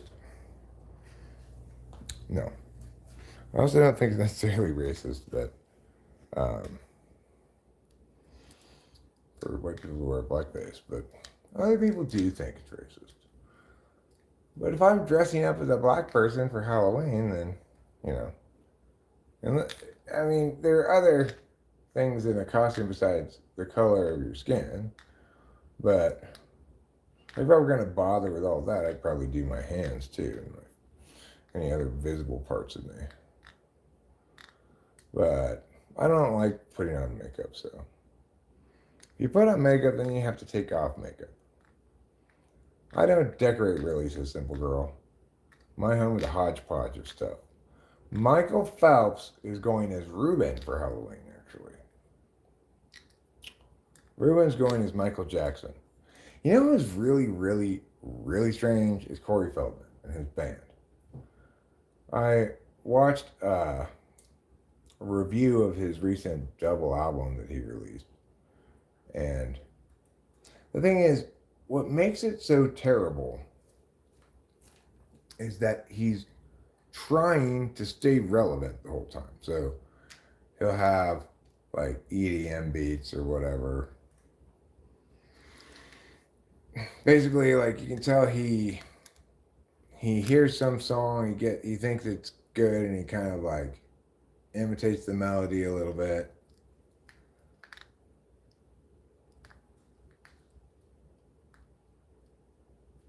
What did the two periods say to the third period? There. Now we're in ellipses. We can dress the kitties for Halloween. You think I should dress the cat up like Puff Daddy? If I put blackface on the cat, is that racist? Total eclipse of the heart.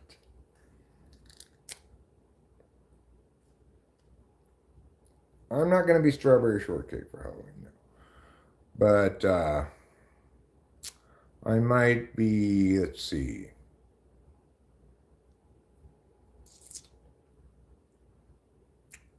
Clarson Hughes. Yeah, I agree. I'm Clarson Hughes. Maybe I'll dress up as Clarson Hughes this year. I was watching this Dr. Grande video about Diddy, and he ended it with a shit ton of horrible puns about baby oil. I was like, okay,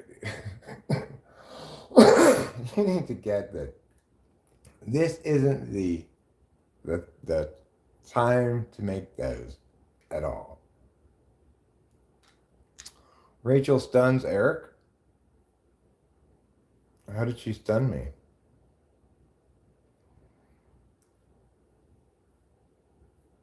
Method act trouble as Clarson Hughes. Not bad of an idea. I think I should method act Michael Phelps as Clarson Hughes. I could dress up as Shea Langoliers. I do have a Shea Langoliers jersey.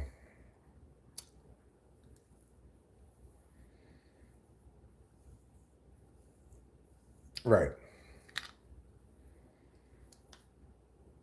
You have to really get in the mind of your character, in the spirit of your character. You got to feel what your character's feeling. You got to think what your character's thinking. And you got to do it all with pizzazz. There you go, Washington. This game's not over. There's almost 10 minutes left in the fourth quarter. You're only down by 11. If you get a touchdown, obviously go for 2.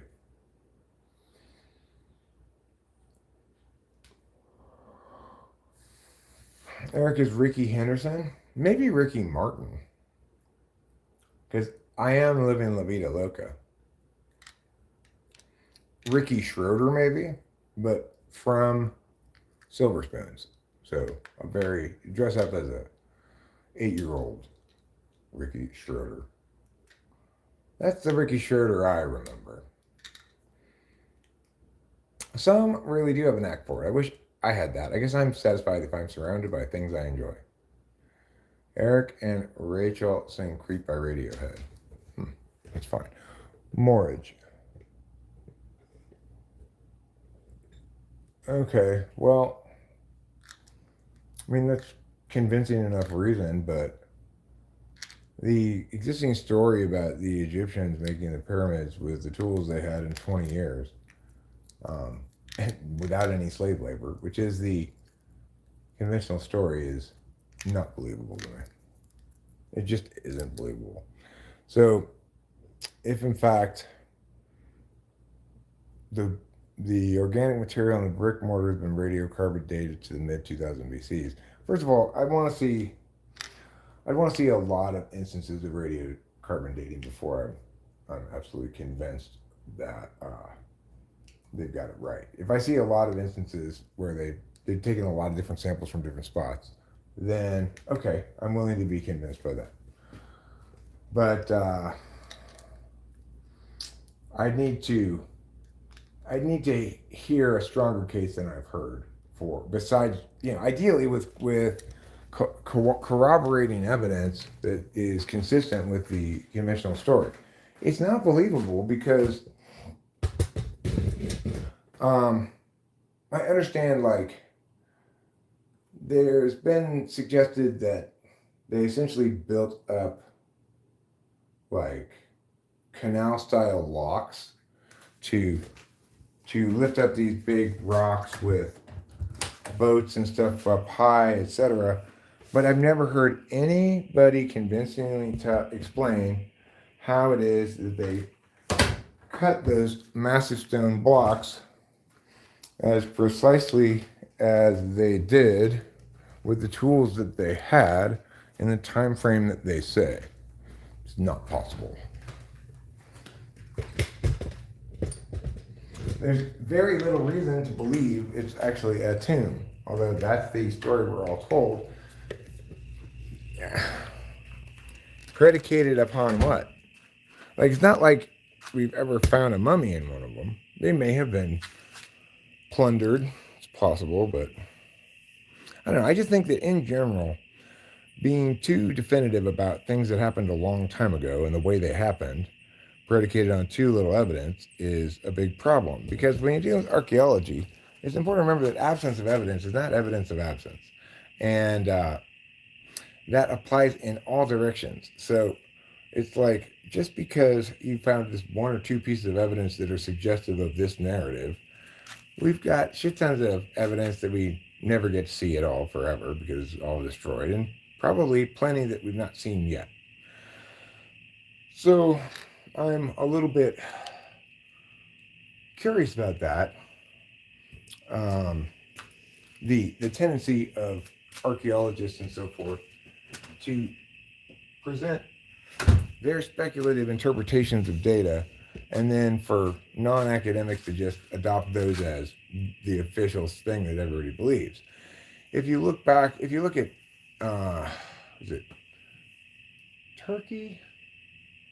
I think it might be Turkey, a country where they have this archaeology dig that establishes that human civilization was capable of building big T rock monuments at least like 10,000 years ago. And that is in contrast with the official narrative, which says humans didn't leave caves until 4,500 years ago or something. Well, why would you conclude that? Just because, yes, kitty. Just because you found the oldest evidence you found is 4,500 years ago, prior to this place in Turkey, there's no reason to conclude that that's when human civilization moved out of the caves. And at the same time, we do have a pretty good understanding of the different ages of man: copper tools, stone tools, iron, steel, And there's no disputing that the ancient Egyptians didn't even have Iron Age technology, Bronze Age. Like, that limits what you can do.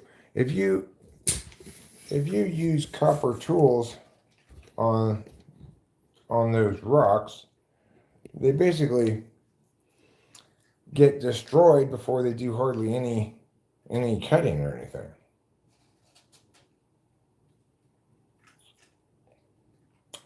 It would require If it's conceivably possible that the ancient Egyptians built the pyramids, then we have to envision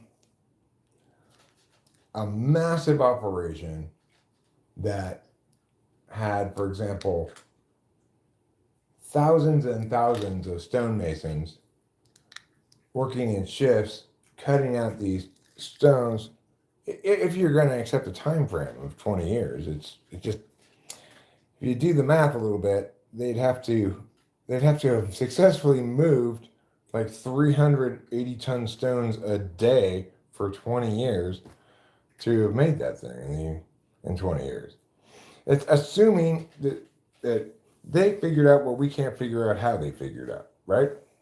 It's assuming if they did that. We cannot figure out how they cut those stones because the Copper Age didn't afford anybody tools adequate to do that job.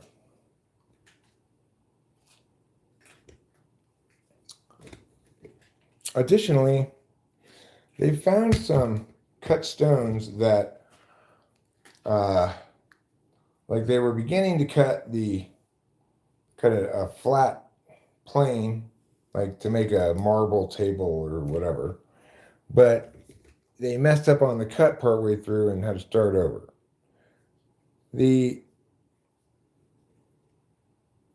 I mean, it's understandable how they might transport it. I've also heard things like canal-style locks. It's certainly plausible that they could transport the stones. It's pretty much impossible that they could cut them. Either it's impossible they could cut them, or they were not Bronze Age, right? It's much more plausible to do that kind of thing with if you have iron or steel technology, but with just Bronze Age technology, it's more or less impossible because of the hardness of the materials we're dealing with, right? So we can conceive of ways in which they maybe could transport such huge stones. Big enough boat, float it down the aisle. You could perhaps pull it over wet sand. I'm not, aside from the canal style locks, which I'm not exactly sure how they would make that happen, but it's plausible, I suppose. Um, you can't use wet sand to drag a massive stone up the side of a pyramid that's as a means of getting it up there. That's going to not be adequate for 80 tons, right? That's not going to be adequate. That's not going to be adequate movingness. You could put rollers underneath it, would be a better approach. Rollers on not wet sand, maybe, but the thing is, if we were to try to build the Great Pyramid of Giza right now, it would cost trillions of dollars, and it's not clear if we'd even be able to do it. Jeweled tubular drills. Okay, well, I mean, that doesn't explain anything either. So, yeah, it's conceivable that the ancient Egyptians put a bunch of diamonds on the end of their copper saw, but the problem with this notion is that, like, diamonds are hard, right? But they're not non-brittle enough to use as the main teeth of saws. So that's not going to work, right? You definitely need to have either steel teeth on a saw or titanium or something like that. So we can all acknowledge that we're either wrong about the kind of tools they had available to them. In other words, they either had other than Copper Age technology, Bronze Age technology, or we're wrong about when the pyramids were made. Since there's a lot more evidence supporting the idea that the Egyptian culture was a Bronze Age culture, then we can conclude that something is bullshit about the idea that the ancient Egyptians made the pyramids, because we can definitively conclude that Bronze Age technology is not hard enough, no matter what else you might do to it, to adequately explain how you precisely cut all those large stones. And that's just having some intuition, right? Recognizing that even though I'm a big skeptic of claims, if you're going to make some sort of claims, you need to substantiate them. That works this way too, right? It's like, there's being claims made here that they can't possibly substantiate because I can falsify them easily enough. Anybody can, just by doing a little math, understanding how hard something needs to be to cut through meat, at what rate, how fast that stuff will break down, etc. So there's no doubt that the Egyptians didn't make the pyramids with Bronze Age tools. They might have made them with some other tools that aren't Bronze Age era tools. And they may, who knows, maybe they found those tools from a civilization from 12,000 years ago and just used those tools to build it, right? That's plausible too. But what we can definitely conclude is that the Egyptians did not make the pyramids with Bronze Age tools. Sorry. And it's just all there is to it. I can walk like an Egyptian. And keep this in mind, right? You're talking about people who couldn't even draw pictures right. And they had somebody walking them like this, you know? Why? Because they were terrible at drawing things. They didn't even have an alphabet. They had pictographs as their written language. How are these people going to do that? Okay, well then, if that's the case, Morridge, then it's definitely wasn't done in 20 years, right? Maybe 200 years, but not 20. No matter how many people they had, there's no way they stacked 380-ton stones a day for 20 years, which is what it would require for that to happen. I've never wondered that, Mac, but thank you for asking.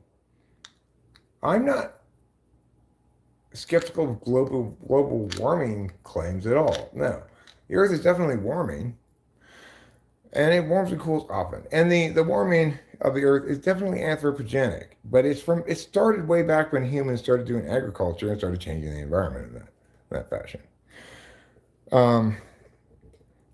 No sane person is skeptical of the idea that the planet is warming. You have to be completely married to your conclusion that it's not.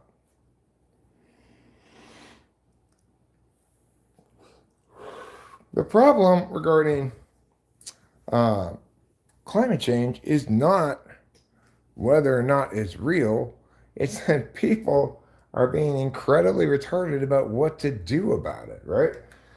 Obviously, you're not going to stop this ongoing warming that you've linked to carbon dioxide in the atmosphere by reducing the amount of carbon dioxide we put in the atmosphere, because there's no way to even meaningfully do that. You know, industry only accounts for a certain amount of the carbon dioxide. You've got cars and people breathing and all this other stuff that creates carbon dioxide. And it's not meaningfully, it's like putting a Band-Aid on somebody who's been chopped in half. It's not going to work. So we need to stop doing things that aren't going to work. That's why debate tells us what things something needs to have to be affirmed as a plan, right?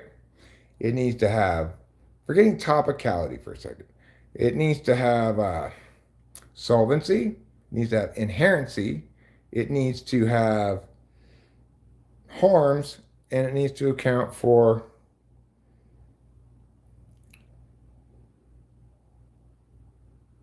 significance, okay? So that means solvency means it needs to actually solve or make a meaningful difference in the problem. Not just any difference, but a substantial difference, right?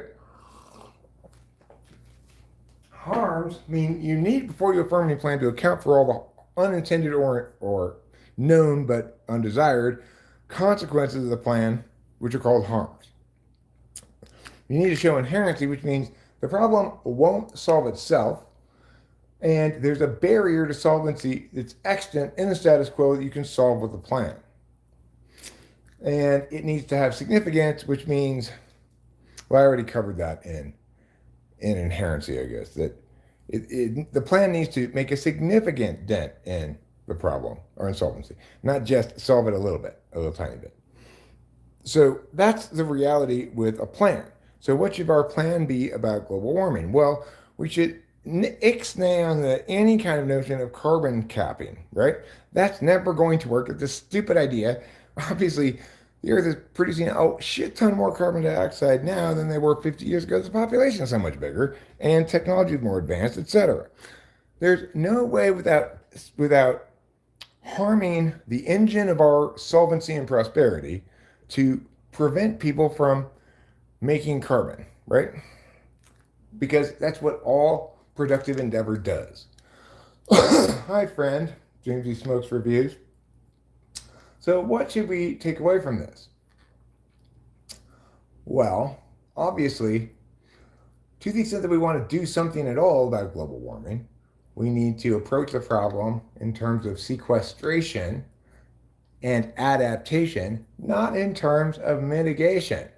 That's just plain, sane, fine, acceptable, defensible thing, somebody says.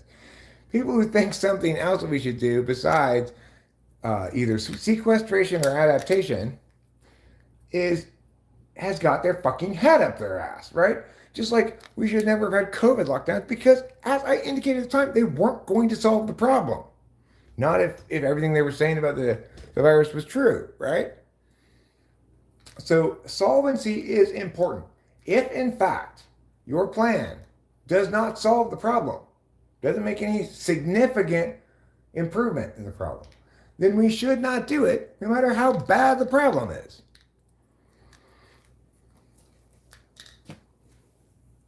That's called sanity, right?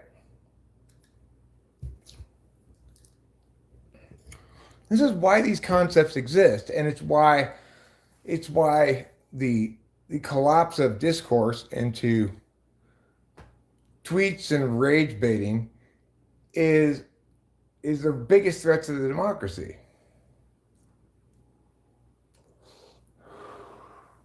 I agree. That should have been.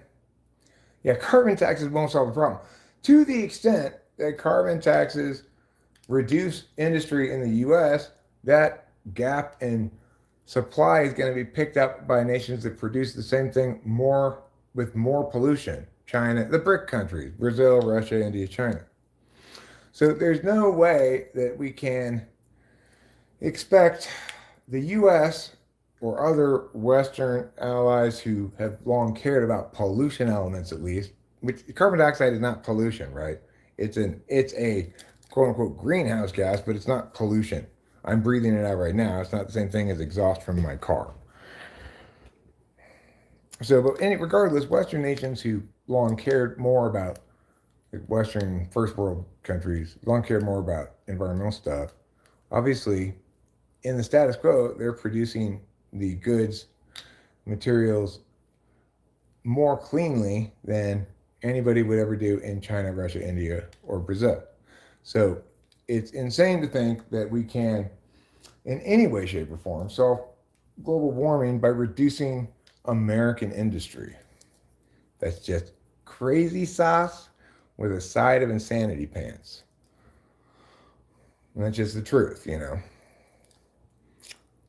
So it's really frustrating when people think that because there's disagreement about whether something's a problem, then we should not care about whether the solution's any good at all. Like, okay, true. There were people who were making specious claims about the legitimacy of climate change. And those people were full of shit.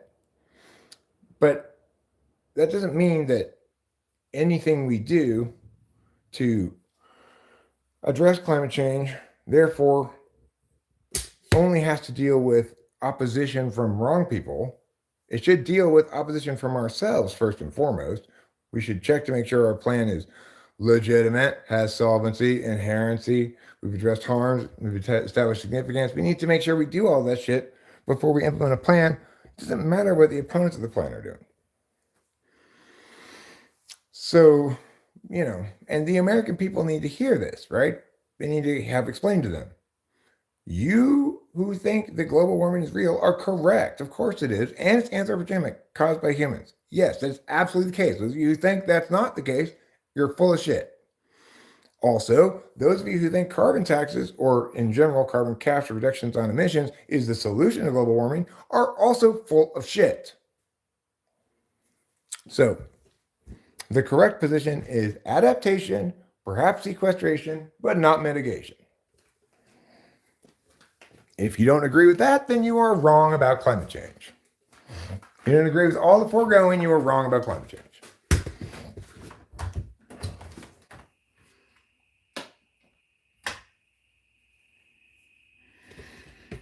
So, I know all I do is make sense. The problem is, it's just not as attractive a meal to eat for most people. Correctness, sensibility, what's good for the country. People don't want to consume that as media. They want to consume rage baity shit that goes like, those darn Republicans are at it again, or those darn liberals. Horrible, horrible, horrible.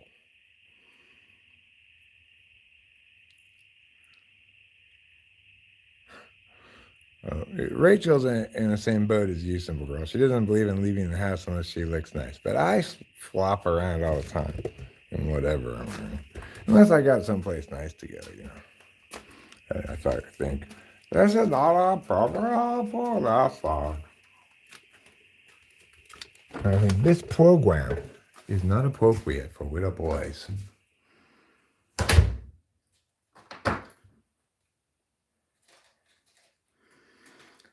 Gigi Hadid walked the Veterans runway wrapped in DHL packing tape. I don't know who Gigi Hadid is. Or perhaps Gigi Hadid. I prefer Gigi. I think it's a more natural pronunciation of the word.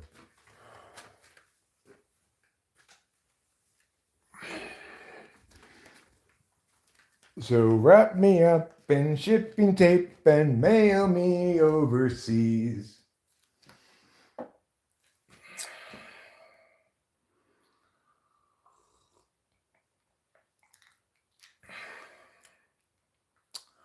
Come on, VTech. Let's go. So VTech is trying to make a last-minute comeback here and beat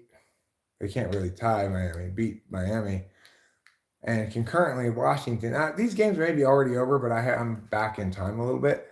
Concurrently, Washington is trying to make a last-minute comeback against Rutgers. They need to get a stop here, which they did. They're out of timeouts. So, a decent amount of time is going to burn off. 40 seconds is going to come off the clock, but Washington will get the ball back with about 40 seconds left. So we'll see if Will Rogers III, the Washington quarterback, can complete this comeback.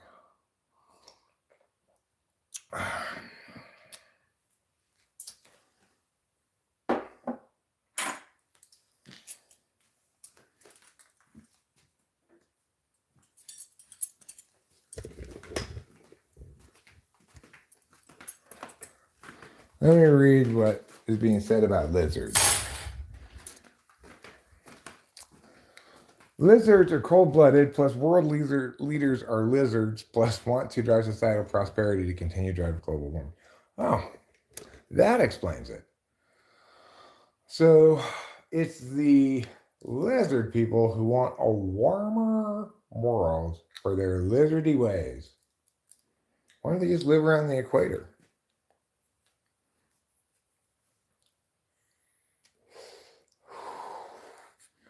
Yeah, I don't believe in lizard people. Congratulations to the White Sox for setting a record by losing 121 games. And congratulations to the Tigers, who beat the White Sox to clinch a wild card berth. So if they clinched it, there are 3 teams who had a chance in the AL Central or East? I'm not sure. But one of them was Detroit. One of them was Meow. And then the other one only had like a 3% chance of making it. So they must be eliminated now. Central. Detroit also beat Chicago in hockey tonight. Oh my God. He missed it? Oh my God. Washington got a field goal attempt with time left. They could have tied it up, and instead the field goal kicker fucking missed it. Oh my God. How horrible. Flag. What's the flag for? What is the flag for? What is the flag for?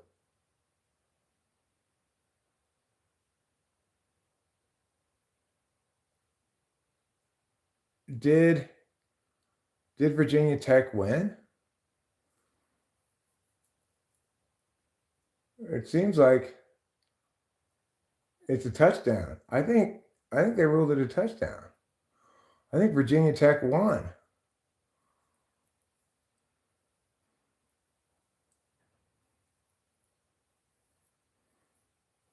Both teams back to the bench. The game's not over.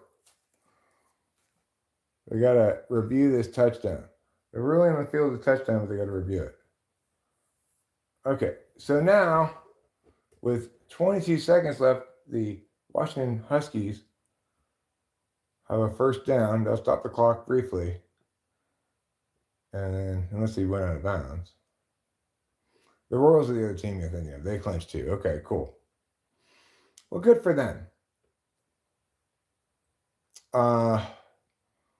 I would like to see. I'll give the clock this stuff because he's out of bounds. I would like to see the Braves not make the playoffs.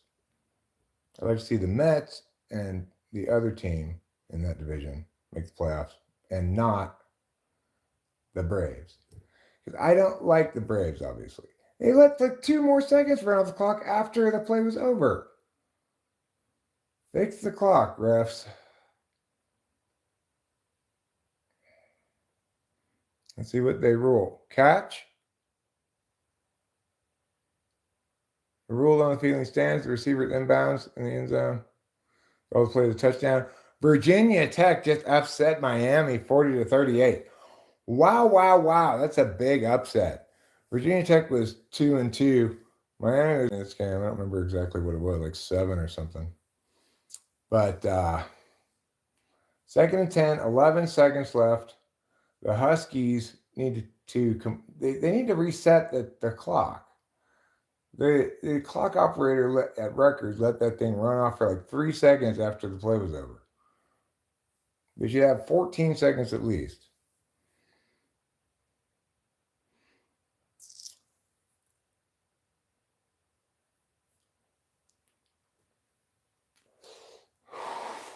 Regardless, the game's over.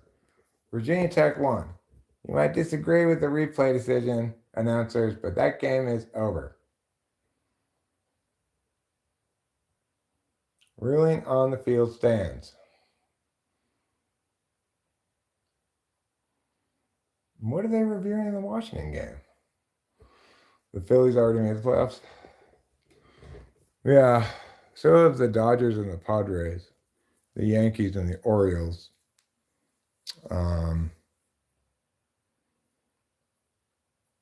The Phillies,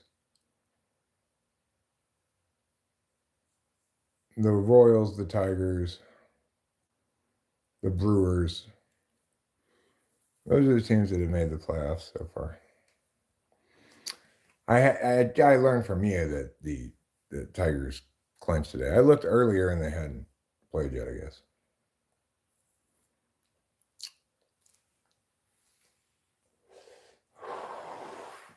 What's crazy is that the Athletics lost that series to the White Sox. We dropped 2 of 3 to the White Sox. They came into that series with a 21-game losing streak. And we came into that series having been doing pretty well, you know. Are they almost within field goal range, Washington? All right. They got out of bounds. But I don't know if this is... What yard line are they on? Oh, this is live, too. This is happening right now. There are 6 seconds left in the fourth quarter. Washington is down by 3. It's 3rd and 8. I don't know how far they need to get into field goal range. I guess that missed field goal they were showing was from earlier in the game. So field goal kicker has already missed a field goal. They're on almost the opponent's record 40. So they maybe need 10 yards to get a more or less makeable field goal. But, even if they got 5 yards, but they have to get it out of bounds. They can't have a sack or they can't get a first down and hope the clock stops. They have to get a short pass out of bounds or try to kick a field goal from here, like 42. That would be like a 56-yard field goal, which I don't know if the kicker can make that or not. No, Virginia Tech won. It's 40-38.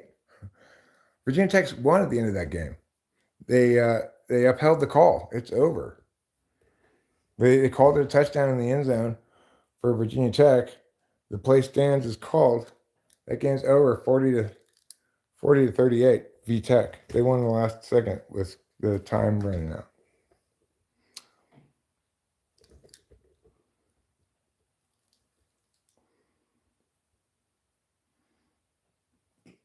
Go to get out of bounds.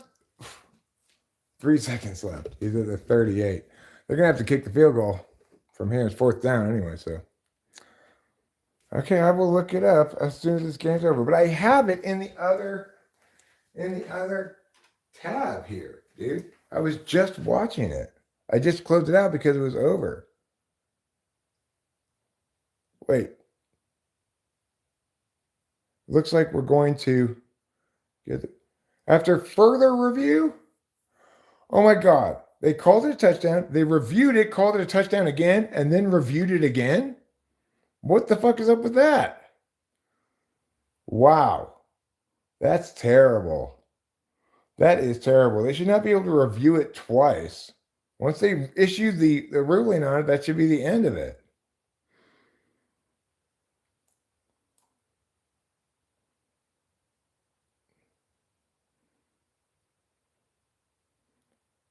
Wow, shocking.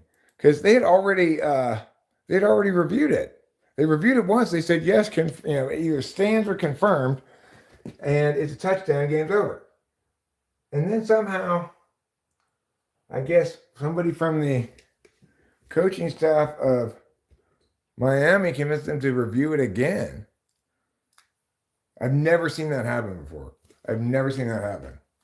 Where they review something, make an announcement, and then review it again. I've never, ever seen that happen in any football game before.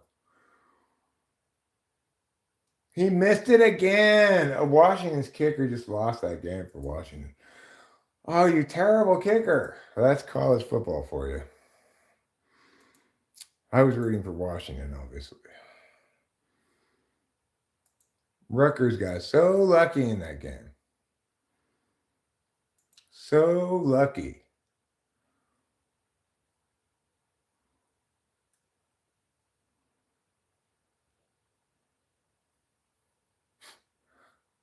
Miami survived with Virginia Tech's Hail Mary ruled incomplete after review. It should say ruled incomplete after review had already ruled it complete, or the call stood. Crazy. I cannot believe they did that. I've never seen that happen before. I mean, I'm not super married to the outcome of that game, obviously, but I think Virginia Tech has got plenty to complain about because they should not be able to review that twice. You take your time in the first review and get it right. Don't make the wrong announcement on the field and then review it again and correct yourself. That's not okay. If we're going to do things like that, then who knows how long we're going to have to wait during football games for them to not only make the call, make the review, then review it again, then review it a third time maybe when the other team's coach doesn't like it.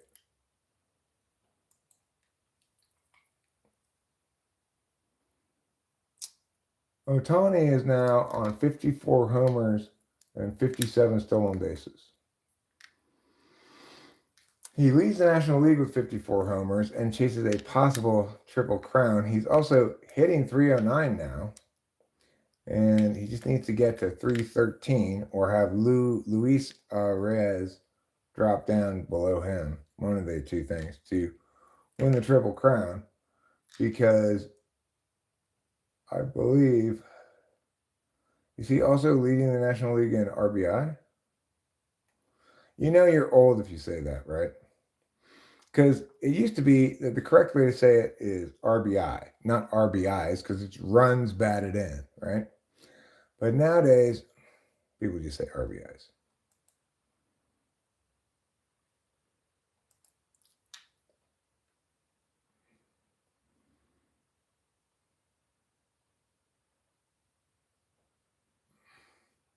I'm going to look at the National League leaders. Let's see what Otani's leading in. Okay, so the top four in average, top three in average are in the American League. 332, 326, 325. But in the National League, there's just Luis Arias, who started off in Miami and is now in San Diego, and Shohei at 309. But in terms of home runs, Shohei's leading the National League. Is 4 behind Judge. And in terms of RBI, Shohei is leading the National League by a large margin, by like 20 RBI almost. What about steals? In terms of total hits, Shohei is 4th in the majors, right behind Luis Arias in the National League. Stolen bases, Shohei is actually 8 stolen bases behind Cincinnati's Ellie De La Cruz. So it seems unlikely that he's going to get the quadruple crown. Anyway.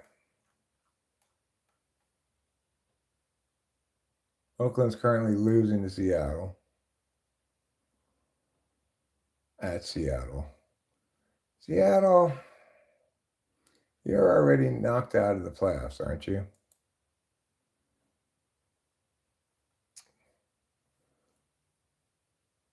Let's see here.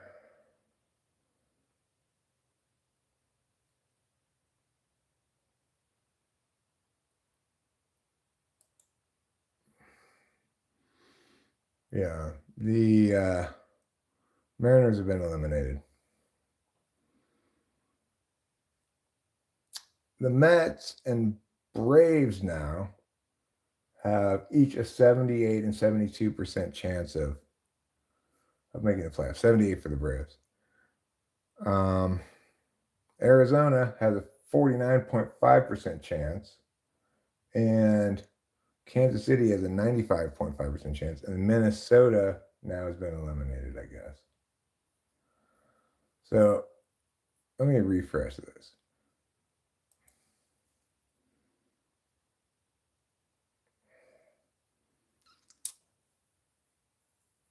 All right, so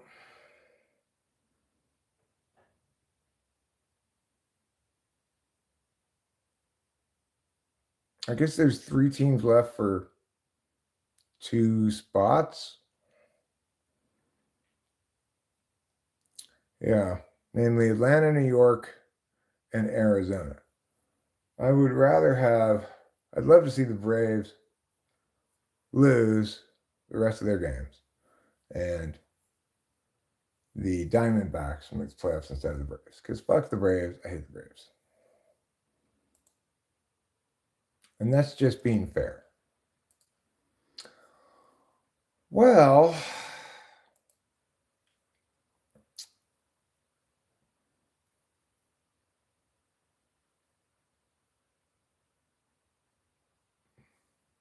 thanks, Sean. We just need time to move past the failed policies that we have proven don't work. Who knows what she's saying?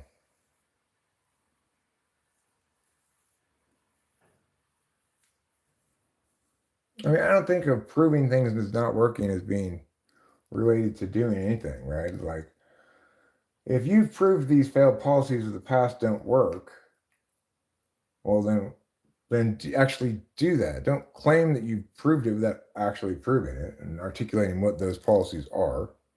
It means nothing. Same thing, everything that woman says means nothing. I have not heard that woman say anything that means anything yet. So, whether she's knowingly, willfully dissembling, or whether she's just totally has zero intuition, I'm not sure, but definitely shouldn't vote for her. All right, I'm going to call it a night. Love you all. See you later.